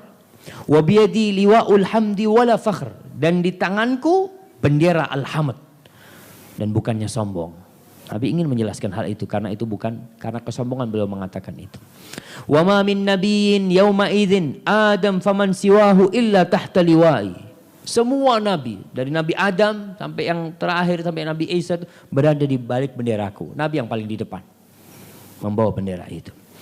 Wa ana awwalu man tanshaqqu anhul ard wala fakhr. Aku yang pertama kali, kata Nabi, bumi itu akan dibukakan. Orang yang pertama kali keluar dari kuburnya siapa? Nabi kita Muhammad SAW. Dan Nabi mengatakan bukannya sombong beliau mengatakan hal itu. Kemudian Allah berfirman tentang pengelompokan ini. Orang-orang dikelompokkan itu. Uhsyurul ladzina zalamu wa azwajahum wa ma kanu ya'budun. Kepada malaikat diperintahkan kumpulkan orang-orang yang zalim beserta teman sejawat mereka. Jadi orang yang zalim akan berkumpul dengan orang-orang yang zalim. Wa makanu ya'budun, dan sesembahan-sesembahan mereka pun dikumpulkan bersama mereka selain Allah ya. Min dunillah fahduhum ila siratil jahim. Kemudian hantarkan mereka itu ke neraka jahanam, neraka jahim. Setelah dikelompokkan baru mereka digiring ke neraka. Jadi setelah urutannya jamaah, yang pertama haud, telaga. Setelah telaga yang kedua mizan, timbangan. Setelah ditimbang baru mereka menuju ke sirat. Baru mereka menuju ke sirat. Jadi mereka setelah ditimbang amalannya baru setelah itu dibagi-bagi, dikelompokkan kembali sesuai dengan amalnya. Jadi mizan itu bentuk hisab terakhir. Setelah itu udah jalan menuju ke neraka atau ke surga Allah Subhanahu wa taala. Allah mengatakan wa idzan nufusu zuwijat. Dan jika jiwa-jiwa dipasangkan dengan pasangannya, dikumpulkan dengan pasangan-pasangannya. Beberapa ahli tafsir menjelaskan ayat ini dengan mengatakan bahwa pada hari kiamat manusia akan dibangkitkan bersama orang-orang yang memiliki amal semisal dengan sejawat. Perampok bersama perampok. Koruptor bersama koruptor. Pencuri bersama pencuri. Ulama bersama ulama. Ahli ibadah bersama ahli ibadah. Kemudian yang terpenting dari itu, semua akan dikumpulkan dengan orang yang dicintainya. Afwan, ya bismillah.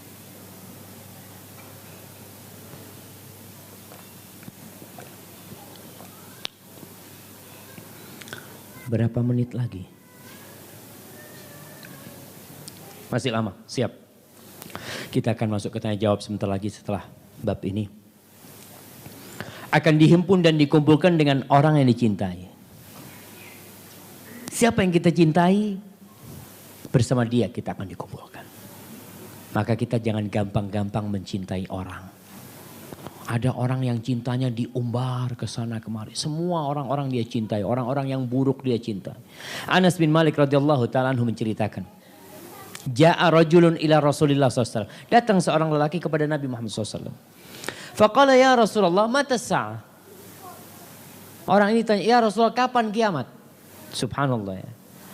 Pertanyaannya, ya pertanyaan mungkin gak perlu dijawab. Kapan kiamat? Nabi tidak menjawab pertanyaan dia. Jadi kalau memang ada orang bertanya kepada kita, pertanyaan tidak perlu dijawab, alihkan dia kepada pertanyaan yang lebih berkualitas. Nabi tanya sama dia, wa ma'adatta lis-sa'ah. Apa yang kau persiapkan untuk hari kiamat? Jangan bertanya kapan kiamat, tapi persiapanmu untuk kiamat itu apa? Qala hubbullah wa rasuluh. Kecintaan kepada Allah dan Rasulnya. Dalam riwayat lain dia mengatakan, ma'adatu laha min kathrati salatin wala siyamin. Enggak banyak sih Nabi, salatku biasa-biasa, puasaku biasa-biasa, walakinni uhibbullah wa rasulah, tapi aku cinta kepada Allah dan Rasulnya. Aku cinta kepada Allah dan Rasul. Nabi langsung mengatakan kepada dia, fa innaka ma'aman ahbabta, engkau akan dikumpulkan bersama orang yang engkau cintai. Aku akan dikumpulkan. Anas bin Malik mengatakan, fama farihna ba'dal Islam farahan asyaddi min qawli Nabi SAW fa innaka ma'aman ahbabta.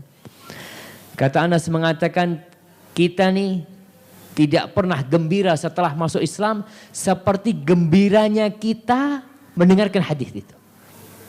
Seperti gembiranya kita mendengarkan hadis itu. Bayangkan, ini hadis membuat para sahabat berbahagia. Kalau kita memahami hadis ini, kita pun akan berbahagia. Kenapa Anas mengatakan hal itu? Qala Anas berkata, fa ana uhibbullah wa rasul. Aku cinta kepada Allah dan Rasulnya. Wa Abu Bakar, dan aku cinta kepada Abu Bakar. Wa Umar, aku cinta kepada Abu Bakar dan Umar. Fa arju an akuna ma'ahum wa in lam a'mal bi a'malihim. Aku berharap bisa dikumpulkan bersama mereka walaupun amalanku enggak seperti amalan mereka. Enggak bisa, siapa yang bisa amalannya mendekati amalan Rasul sallallahu alaihi wasallam, mendekati amalan Abu Bakar As-Siddiq, mendekati amalan Umar bin Khattab, siapa jemaah? Bayangkan amalan Abu Bakar As-Siddiq gitu ya. Abu Bakar, Rasul pernah tanya, man asbah minkumul yawma sha'iman? Siapa yang hari ini puasa, kata Nabi. Kata Abu Bakar, aku wahai Rasul sallallahu alaihi wasallam. Di antara banyak sahabatnya yang puasa cuma Abu Bakar. Kemudian man asbaha minkum tasaddaqa ala miskin. Siapa yang hari ini bersedekah kepada orang miskin? Kata Abu Bakar, ya Rasulullah. Tanya Nabi ketiga, man asbaha minkumul yawma ya'udu maridan. Siapa yang hari ini berkunjung membesuk orang yang sakit?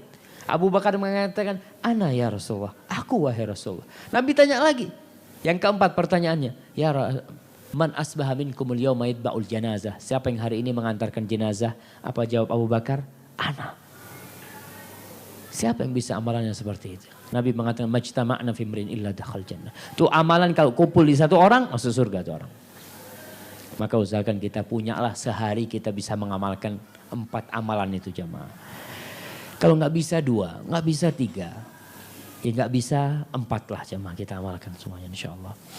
Maka Anas bin Malik mengatakan, aku cinta kepada Allah dan Rasulnya, cinta kepada Abu Bakar dan cinta kepada Umar.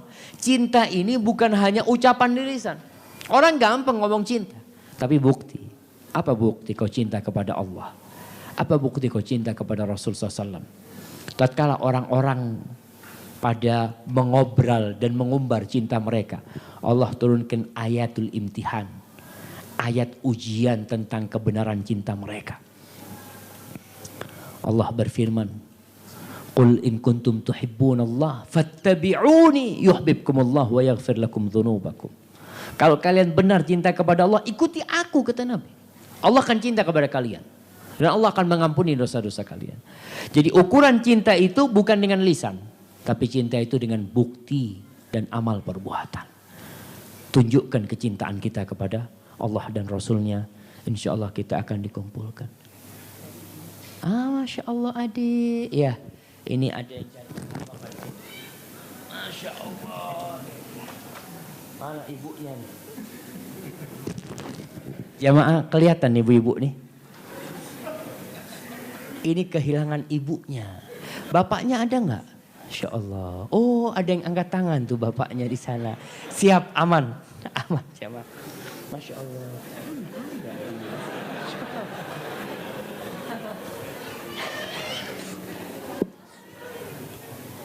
Ini datang nih. Oh, insya Allah datang. Biar datang dulu apa? Ini abahnya udah datang. Mana tunggu dulu abahnya.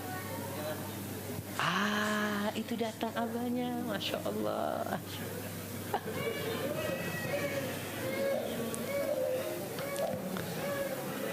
Masya Allah.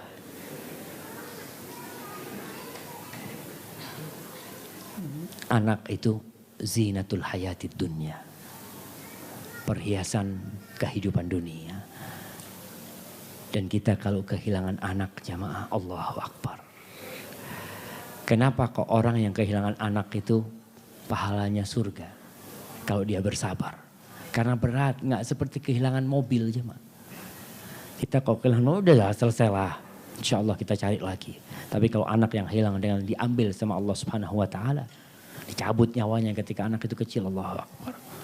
Jangan dicabut nyawanya, kehilangan sebentar aja. Kehilangan sebentar. Insya Allah. Anak pernah kehilangan anak-anak ketika di Mekah. Sampai sekarang kalau anak ingat itu hati ini. Wah. Kita lagi mau umroh, keluar dari hotel, berhenti. Mau beli makan sore sebelum ke masjid. Bersama 4 anak nih. Selesai beli, 1 hilang. Di antara lautan manusia aja mah. Yang perempuan Khaulah tuh, yang nomor 3 itu hilang. Anak ngomong mana Khaulah sama istri. Loh sama abang tadi katanya. Enggak kata dia. Ya Allah, itu jantung kayak copot. Mau kemana dicari ini anak. Ya Allah kita cuma bisa mengharap kepada Allah. Kita mau ngumumkan anak itu belum ngerti gitu loh. Akhirnya anak jalan aja bismillah. Istri nyari di belakang, anak nyari ke depan. Itu anak subhanallah. Dia jalan terus menuju ke pintu Masjidil Haram. Dia melihat, dia pikir orang yang pakai abaya hitam itu ibunya. Dia jalan aja di belakang dia. Nggak nangis dia. Ana lihat ketika ana berjumpa dengan dia, Allahu Akbar, satu kebahagiaan yang tidak bisa dirasakan. Makanya kenapa kalau orang kehilangan anak itu, Allah akan membangunkan bagi dia kalau dia bersabar dan bersyukur kepada Allah, rumah di surga. Dan rumah itu dinamakan Baitul Hamd, rumah pujian. Karena beratnya orang kehilangan anak, jemaah. Barakallahu fikum. Nah mungkin kita cukupkan sampai sekian, kita akan masuk kepada sesi tanya jawab. Fadhal kalau ada pertanyaan langsung.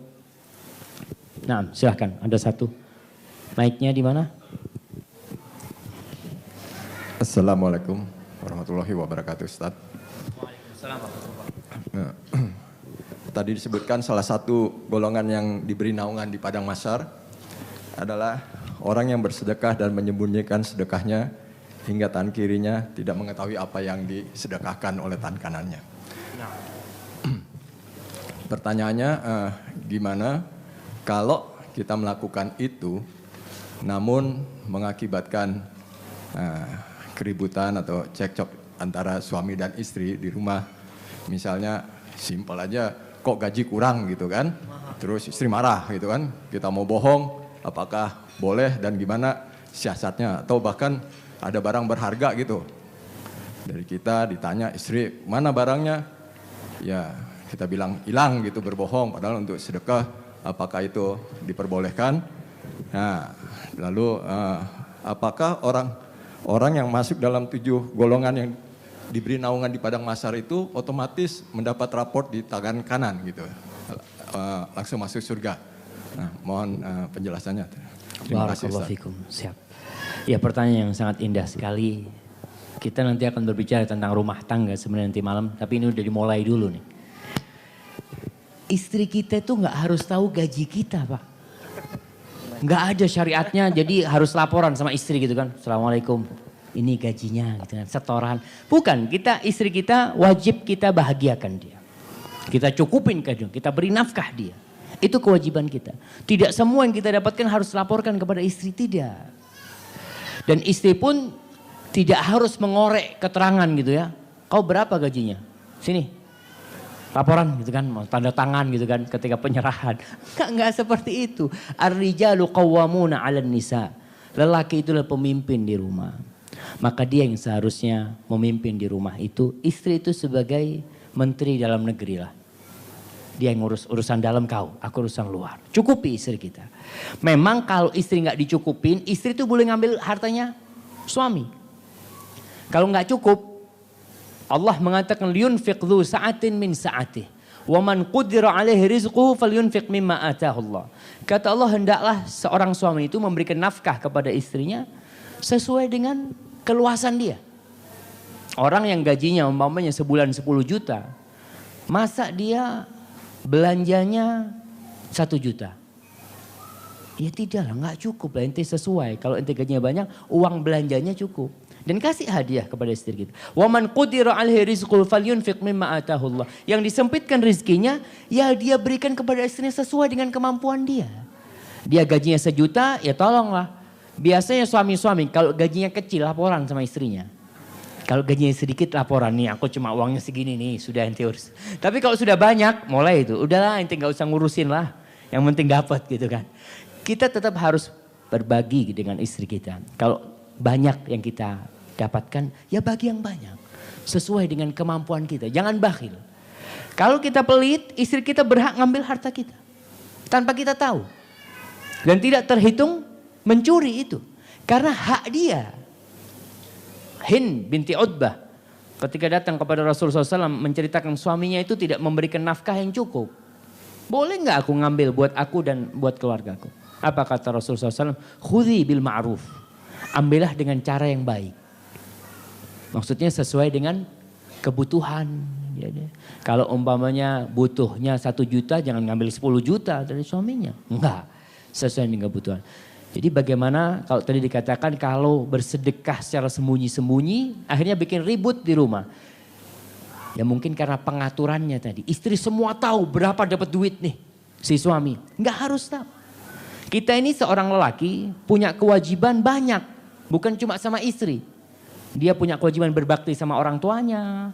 Mungkin dia punya adik yang ditinggal sama bapaknya. Dia harus memberikan nafkah kepada dia.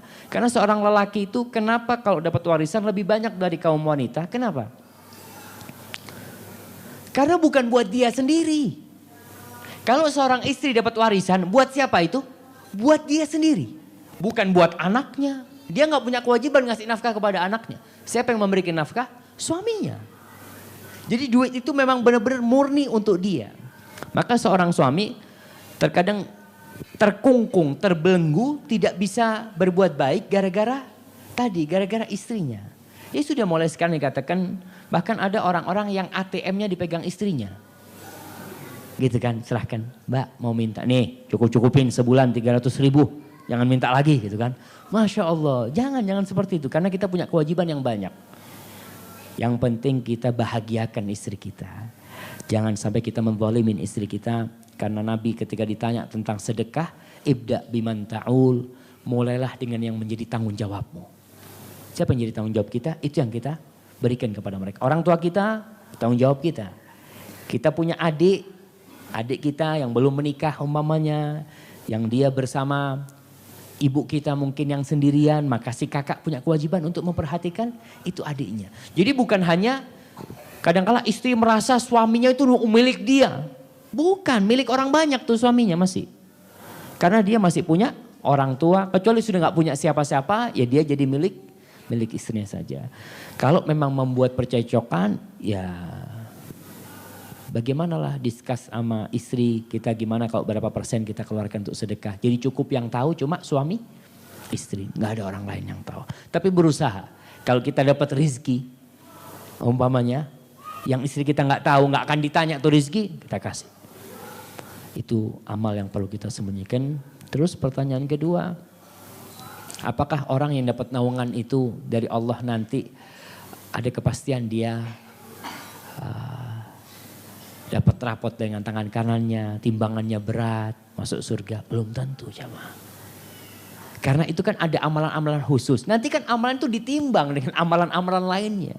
Jadi kalau dia Masya Allah sedekahnya sembunyi-sembunyi, tapi dosanya banyak banget dia. Kan bakal ditimbang nanti. Dia akan melihatkan rapotnya itu memang catatan kebaikannya 2 lembar. Yang buruk 5 lembar gitu kan. Maka tetap dalam kondisi seperti itu Nabi menceritakan tidak ada rasa aman itu kecuali setelah melewatin sirat. Nggak ada. Jadi nggak ada merasa, oh sudahlah anak pasti dapat dengan, nggak ada.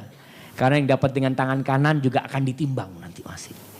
Maka akan tampak rasa takut itu akan terus menghantui mereka sampai mereka melewatin sirat. Ya. Wallahu a'lam bishawab. Nah, kita baca yang dari tulisan ini bentar.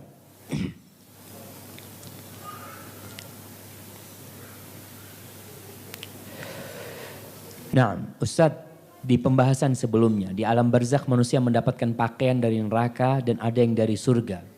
Sedangkan di mahsyar semua tanpa pakaian. Bisa dijelaskan perbedaan ini? Nah, ketika dia di dalam kuburnya, dia pun kan masih dipakein kafan ya, ketika itu dikubur ya.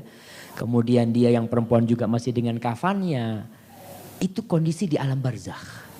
Ketika dibangkitkan, kan dia sudah menjadi tulang belulang nanti akhirnya. Kemudian turun hujan, habis sudah rusak semuanya. Maka kembali dia dibangkitkan dalam kondisi telanjang. Jadi kehidupan di alam barzakh berbeda dengan kehidupan nanti ketika sudah terjadi kiamat. Barakallahu fikum. Nah,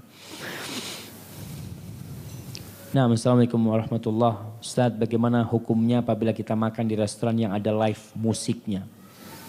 Ya cari yang lainnya lah kalau memang. Kalau bisa dikecilin. Anda mau makan dulu, tunggu sebentar. Nah, karena apa jamaah?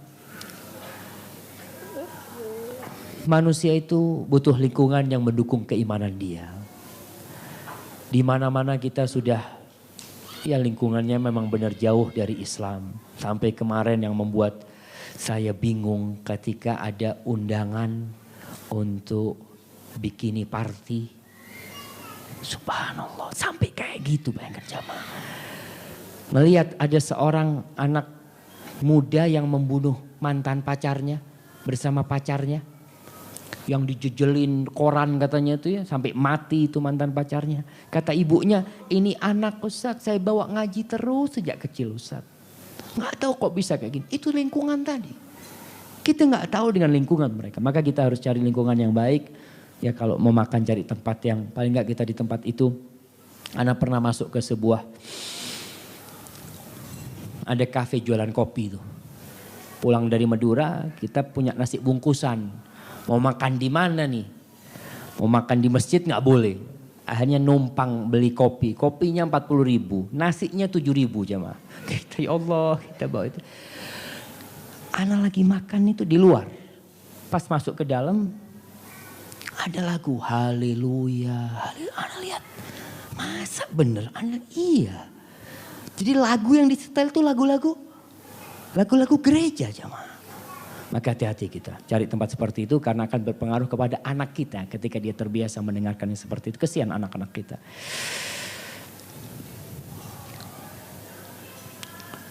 Masya Allah. Ustadz, ana mohon info dan sarannya. Saya lagi menyusun skripsi insya Allah dengan tema hak asuh anak angkat akibat perceraian. Bagaimana menurut Ustadz terkait dengan anak-anak yang menurut syariah tersebut menurut syariat Islam, mohon penjelasannya. Jadi di dalam Islam itu tidak ada anak angkat. Yang ada anak asuh. Jadi nggak bisa anaknya orang diangkat jadi anak kita, itu nggak bisa. Maksudnya nasabnya itu akhirnya ikut kita, nggak bisa jamaah. Sudah dibatalkan dulu sebelum Islam ada. Orang jahiliyah itu kalau ngangkat anaknya itu nasabnya kepada bapak angkatnya. Seperti Zaid bin Harithah. Ketika diangkat jadi anak oleh Nabi namanya Zaid bin Muhammad. Setelah itu dibatalkan, nggak ada lagi yang namanya anak angkat itu, yang ada anak asuh. Dan anak asuh itu jelas dia orang lain. Maka dia tidak akan mendapatkan hak waris. Dia juga tidak ada hak mahram. Nggak jadi mahram sama ibu angkatnya dia. Kalau dia lelaki. Kalau dia perempuan nggak jadi mahram dengan bapak angkatnya. Karena dia itu hanya asuh, dia mengasuh anak itu sebagai bentuk kebaikan dia. Maka dia hanya mendapatkan, cuma yang anak bingung, hak asuh anak angkat akibat perceraian.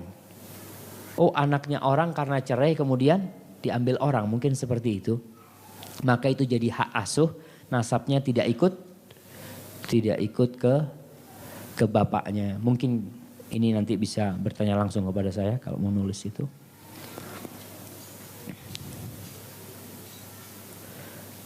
Bagaimana hukum kita memberikan uang kepada peminta-minta? Apakah kita dihukum juga seperti tanpa ada daging? Karena peminta-peminta sekarang sudah rutin orang-orangnya. Tidak, bukan yang memberi, tapi yang meminta. Berkaitan dengan peminta-peminta yang banyak kita lihat nih di masyarakat kita, pemerintah melarang untuk memberi. Biasanya di lampu-lampu merah itu ada tulisan jangan biasa memberikan uang kepada mereka karena tidak mendidik mereka. Tapi di satu sisi kita takut. Kalau kita nggak ngasih, ya akan diklaim, wah pelit nih kata dia. Sampai ada teman tuh Masya Allah, dia sholat di masjid, setiap di situ ada orang minta-minta. Dia ada jenggotnya sedikit. Anda nggak kepingin ngasih kata dia. Cuma anak takut orang yang berjenggot diklaim buruk nanti, pelit-pelit kata dia. Dia ngasih. Berarti, karena memang kita lihat kepada dua sisi, maslahatnya. Maslahat pertama untuk dakwah juga bisa ya, supaya dia mungkin kita kasih nasihat dia juga, jangan cuma dikasih duit, kita kasih nasihat dia. Dan kita kalau bisa melaporkan yang minta-minta itu, karena pemerintah kita kebanyakan nunggu bola. Kalau kita melaporkan di tempat ini ada peminta yang rutin, baru mereka datang ya, membawa mereka. Ya kita sebagai rakyat yang baik, kita juga menjaga negeri kita agar bebas dari peminta-peminta itu. Tapi kalau memang orang minta-minta butuh jamaah, jangan ditolak. Rasul sallallahu alaihi wasallam itu tidak pernah menolak orang yang minta-minta. Kalau beliau nggak mampu, beliau akan cari bantuan buat mereka. Dan yang diberikan itu tidak harus banyak. Bayangkan di rumah Rasul sallallahu alaihi wasallam itu pernah ada orang minta-minta ke rumahnya Aisyah. Cuma dikasih 1 butir kurma. Karena yang ada di rumah Nabi cuma 1 butir kurma aja. Ya itu yang dikasihkan. Itu berkaitan dengan minta-minta. Kemudian jika dulu itu ada yang pernah korupsi di perusahaan, mengambil uangnya, apakah mengembalikan ke perusahaan tersebut harus terus terang? Bolehkah ketika mengembalikannya tidak terus terang berdalih dengan bahasa yang lain? Apakah hal tersebut diampuni Allah Jalla Jalaluh? Barakallahu fikum. Nah, kita tahu syaratnya bertobat itu ada berapa? Anda kasih hadiah. Syaratnya tobat. Jamaah. Syaratnya orang diterima taubatnya itu ada 3+1. Siapa yang mau jawab? Bismillah. Kembalikan hadiahnya. Masa yang di belakang gak ada? Yang pertama, menyesal. Dia harus menyesali perbuatan itu. Yang kedua, meninggalkan perbuatan itu. Jangan menyesal gitu ya, kayak orang yang pemain judi menyesal. Tapi dia tetap ngocok, anak nyesel main judi ini. Kata ya Allah, tapi terus dia ngocok, itu gak benar. Dia harus meninggalkan perbuatan itu. Kalau kau memang menyesal, ya sudah tinggalkan. Itu baru akan diterima tobatnya. Yang ketiga, niat untuk tidak mengulangi. Niat. Jadi bertekad untuk tidak mengulangi. Maksudnya apa? Kalau dia ngulangin, tobatnya akan diterima. Asalkan ketika tobat pertama dia bertekad untuk tidak mengulangi. Maka kalau memang dia bertekad lalu dia setelah berapa bulan kembali melakukan dosa itu, ya dia bertobat kembali kepada Allah SWT. Yang jelas kita niat untuk tidak mengulangi. Ini dalam urusan dengan Allah SWT. Kalau dengan urusan dengan manusia, yang keempat, minta maaf atau minta dihalalkan. Kalau tidak, kita kembalikan barang dia. Contohnya yang ini, bagaimana? Ya kita kembalikan barang dia. Kalau memang mengembalikan terus terang akan menjadi masalah. Akan menjadi keributan. Umpamanya, jangan masalah duit, masalah ribain teman kita. Kita ngomongin teman kita. Terus kita datang, Afan ya, anak tadi ribain ente. Kalau omongan itu membuat perang, jangan. Udah. Mintakan ampun. Pertama bertobat, kita beristighfar kepada Allah dan doakan saudara kita. Yang kita ribain itu kita doakan dia. Kita ganti ribah kita dengan doa-doa kebaikan buat orang yang kita ribain tersebut. Kalau ini tadi, ya lihat kondisinya. Kalau akan membuat keributan, lebih baik kita transfer duitnya kepada mereka. Ini duit perusahaan. Atau katakan ini ada teman atau ada orang. Jangan sampai kita berbohong. Bahwasanya ini duit apa? Kita katakan ada hamba Allah yang nyerahkan ini kepada antum. Katanya tuh uang apa? Uang yang pernah dia ambil dari situ kata dia. Kita melihat kondisi dalam yang seperti ini. Barakallahu fikum. InsyaAllah Allah akan mengampuni dosa-dosa kita. Assalamualaikum. Terkait dengan situasi negara kita ini. Banyak orang-orang kafir yang menjadi pemimpin suatu daerah atau pimpinan di parlemen. Bagaimana sikap seorang muslim terlebih seorang yang salafi? Sejauh mana memberikan masukan-masukan pendapat kepada pemerintah kita akibat keputusan-keputusan yang tidak berpihak kepada kaum muslimin. Tidak sesuai dengan syariat Islam. Apakah kita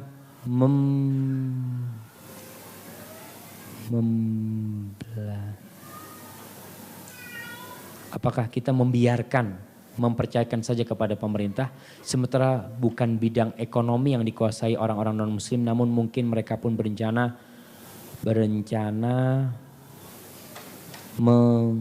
negara kita, menjadikan negara kita dipimpinnya. Akibatnya akan tertindaslah orang-orang muslim, bagaimana dengan anak cucu dan keturunan kita. Subhanallah jamaah. Berkaitan dengan kondisi negeri kita. Rasul sallallahu alaihi wasallam itu pernah mengatakan, yushiku an tada'a alaikumul umam. Hampir-hampir umat ini mengeroyok kalian. Kama tada'al akalatu ila qas'atiha. Sebagaimana orang yang makan bareng tuh, biasanya makan bareng itu kan pakai nampan besar gitu kan. Panggil, makan. Hampir saja mereka melakukan itu. Akhirnya para sahabat bertanya, awamin qillatin nahnu yawma idzin ya Rasulullah. Rasulullah, kita waktu itu dikeroyok sama orang-orang itu karena jumlah kita sedikit. Karena kita tahu orang dikeroyok itu pasti jumlahnya sedikit. Gak mungkin lah kita 10 orang, Allah Ustaz, anak kita bisa dikeroyok sama preman. Berapa? 2 orang tuh premannya. Masya itu dikeroyok sama 2 orang. Gak mungkin lah, yang ngeroyok itu mesti lebih banyak. Maka sahabat tanya, kita dikeroyok dari segala penjuru itu karena jumlah kita sedikit. Apa kata Rasul sallallahu alaihi wasallam? La bal antum yawma idzin katsir. Tidak. Pada waktu itu jumlah kalian banyak kata Nabi. Kok bisa? Walakinnakum ghutha'un ka ghutha'is sail. Tapi kalian pada waktu itu, Masya Allah, waktu maghrib 10 menit lagi. Katanya tadi masih panjang. Iya, pertanyaan ini kita selesaikan. Tapi pertanyaan ini panjang jawabannya jamaah. Kita cukupkan 10 menit. Walakinnakum ghutha'un ka ghutha'is sail. Tapi kalian seperti buih yang dibawa oleh banjir itu. Enggak ada bobotnya kalian. Buih walaupun banyak, ya tinggal dipegang, terbang dia itu. Wala yanzi'annallahu min qulubi aduwikumul mahabata minkum. Allah akan mencabut rasa takut musuh kalian kepada kalian dari hati mereka. Mereka enggak takut lagi. Yang biasanya mereka takut kepada umat Islam enggak takut. Dan kita lihat di mana-mana umat Islam banyak jumlahnya, tapi musuh-musuhnya menguasai mereka tanpa ada rasa takut. Kemudian wala yulqiyannallahu fi qulubikumul wahan. Allah akan melemparkan ke dalam hati kalian wahan, penyakit wahan. Apa wahan itu? Hubbud dunya wa karahiyatul maut. Cinta dunia dan takut mati. Kalau kita melihat pemimpin-pemimpin kita kok bisa banyak non-muslim. Siapa yang milih mereka sih? Non-muslim apa orang Islam yang milih mereka? Orang Islam. Ghusa ka ghusa isail. Banyak orang Islam, tapi nggak ada bobotnya. Buktinya di mana? Kita lihat yang sholat berapa sih umat Islam? Yang ke masjid berapa sih umat Islam itu? Maka solusinya tidak ada cara lain kecuali solusi yang diberikan oleh Rasul SAW. Nabi mengatakan, "Idza tabaya'tum bil 'ainah wa raditum biz zara' wa akhadtum adnabal baqar wa raditum biz zara' wa taraktumul jihad, sallallahu alaikum dhullan la yanzi'u hatta tarji'u ila dinikum." Kata Rasul SAW, kalau jual beli kalian sistemnya inah.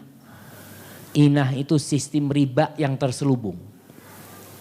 Sistem riba yang terselubung. Sekarang di Indonesia ada riba, jemaah. Ada? Nggak ada. Di mana ada riba? Ada yang mengatakan bank riba. Kita memberikan riba sekian. Nggak ada. Yang ada bunga. Orang kalau dikasih bunga, siapa yang gak suka sama bunga, jemaah? Ini mas bunganya sekian, Masya Allah, ya nggak apa-apa. Gitu. Tapi kalau dikatakan mas ini ribanya sekian, na'udzubillah dia. Kalau riba anak nggak mau tuh kata dia. Jadi subhanallah, memang sudah disetting supaya orang Islam itu terjebak dalam riba dengan rasa nyaman. Nama-nama seperti ini, perubahan nama seperti ini berpengaruh kepada umat. Seperti contohnya, sekarang masih ada WTS ya mah. Nggak ada WTS lagi. Dulu wanita kalau dikatakan WTS malu keluarganya. Tapi kalau dikatakan PSK.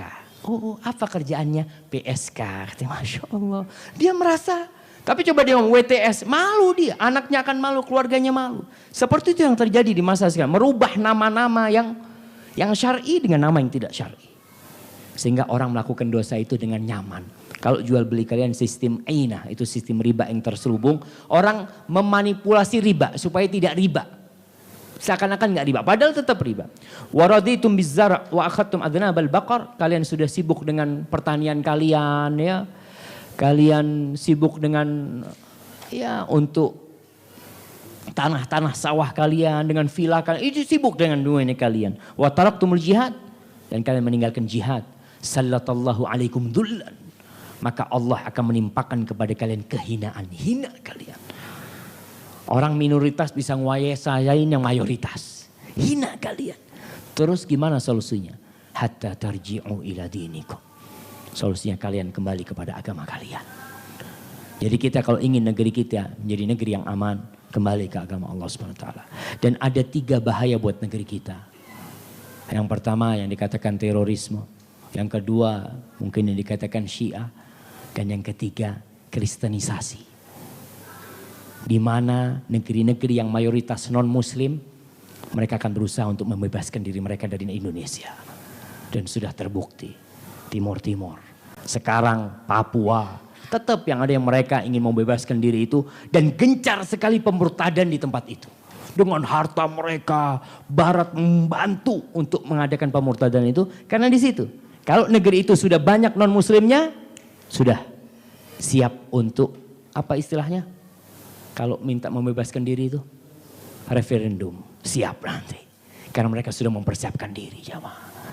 Maka itu bahaya. Bagaimana? Ya kita harus kembali kepada agama Allah. Orang-orang ini dibikin bagaimana dia beriman kembali kepada Allah, kembali ke rumah Allah, kembali ngaji, kembali mempelajari agamanya.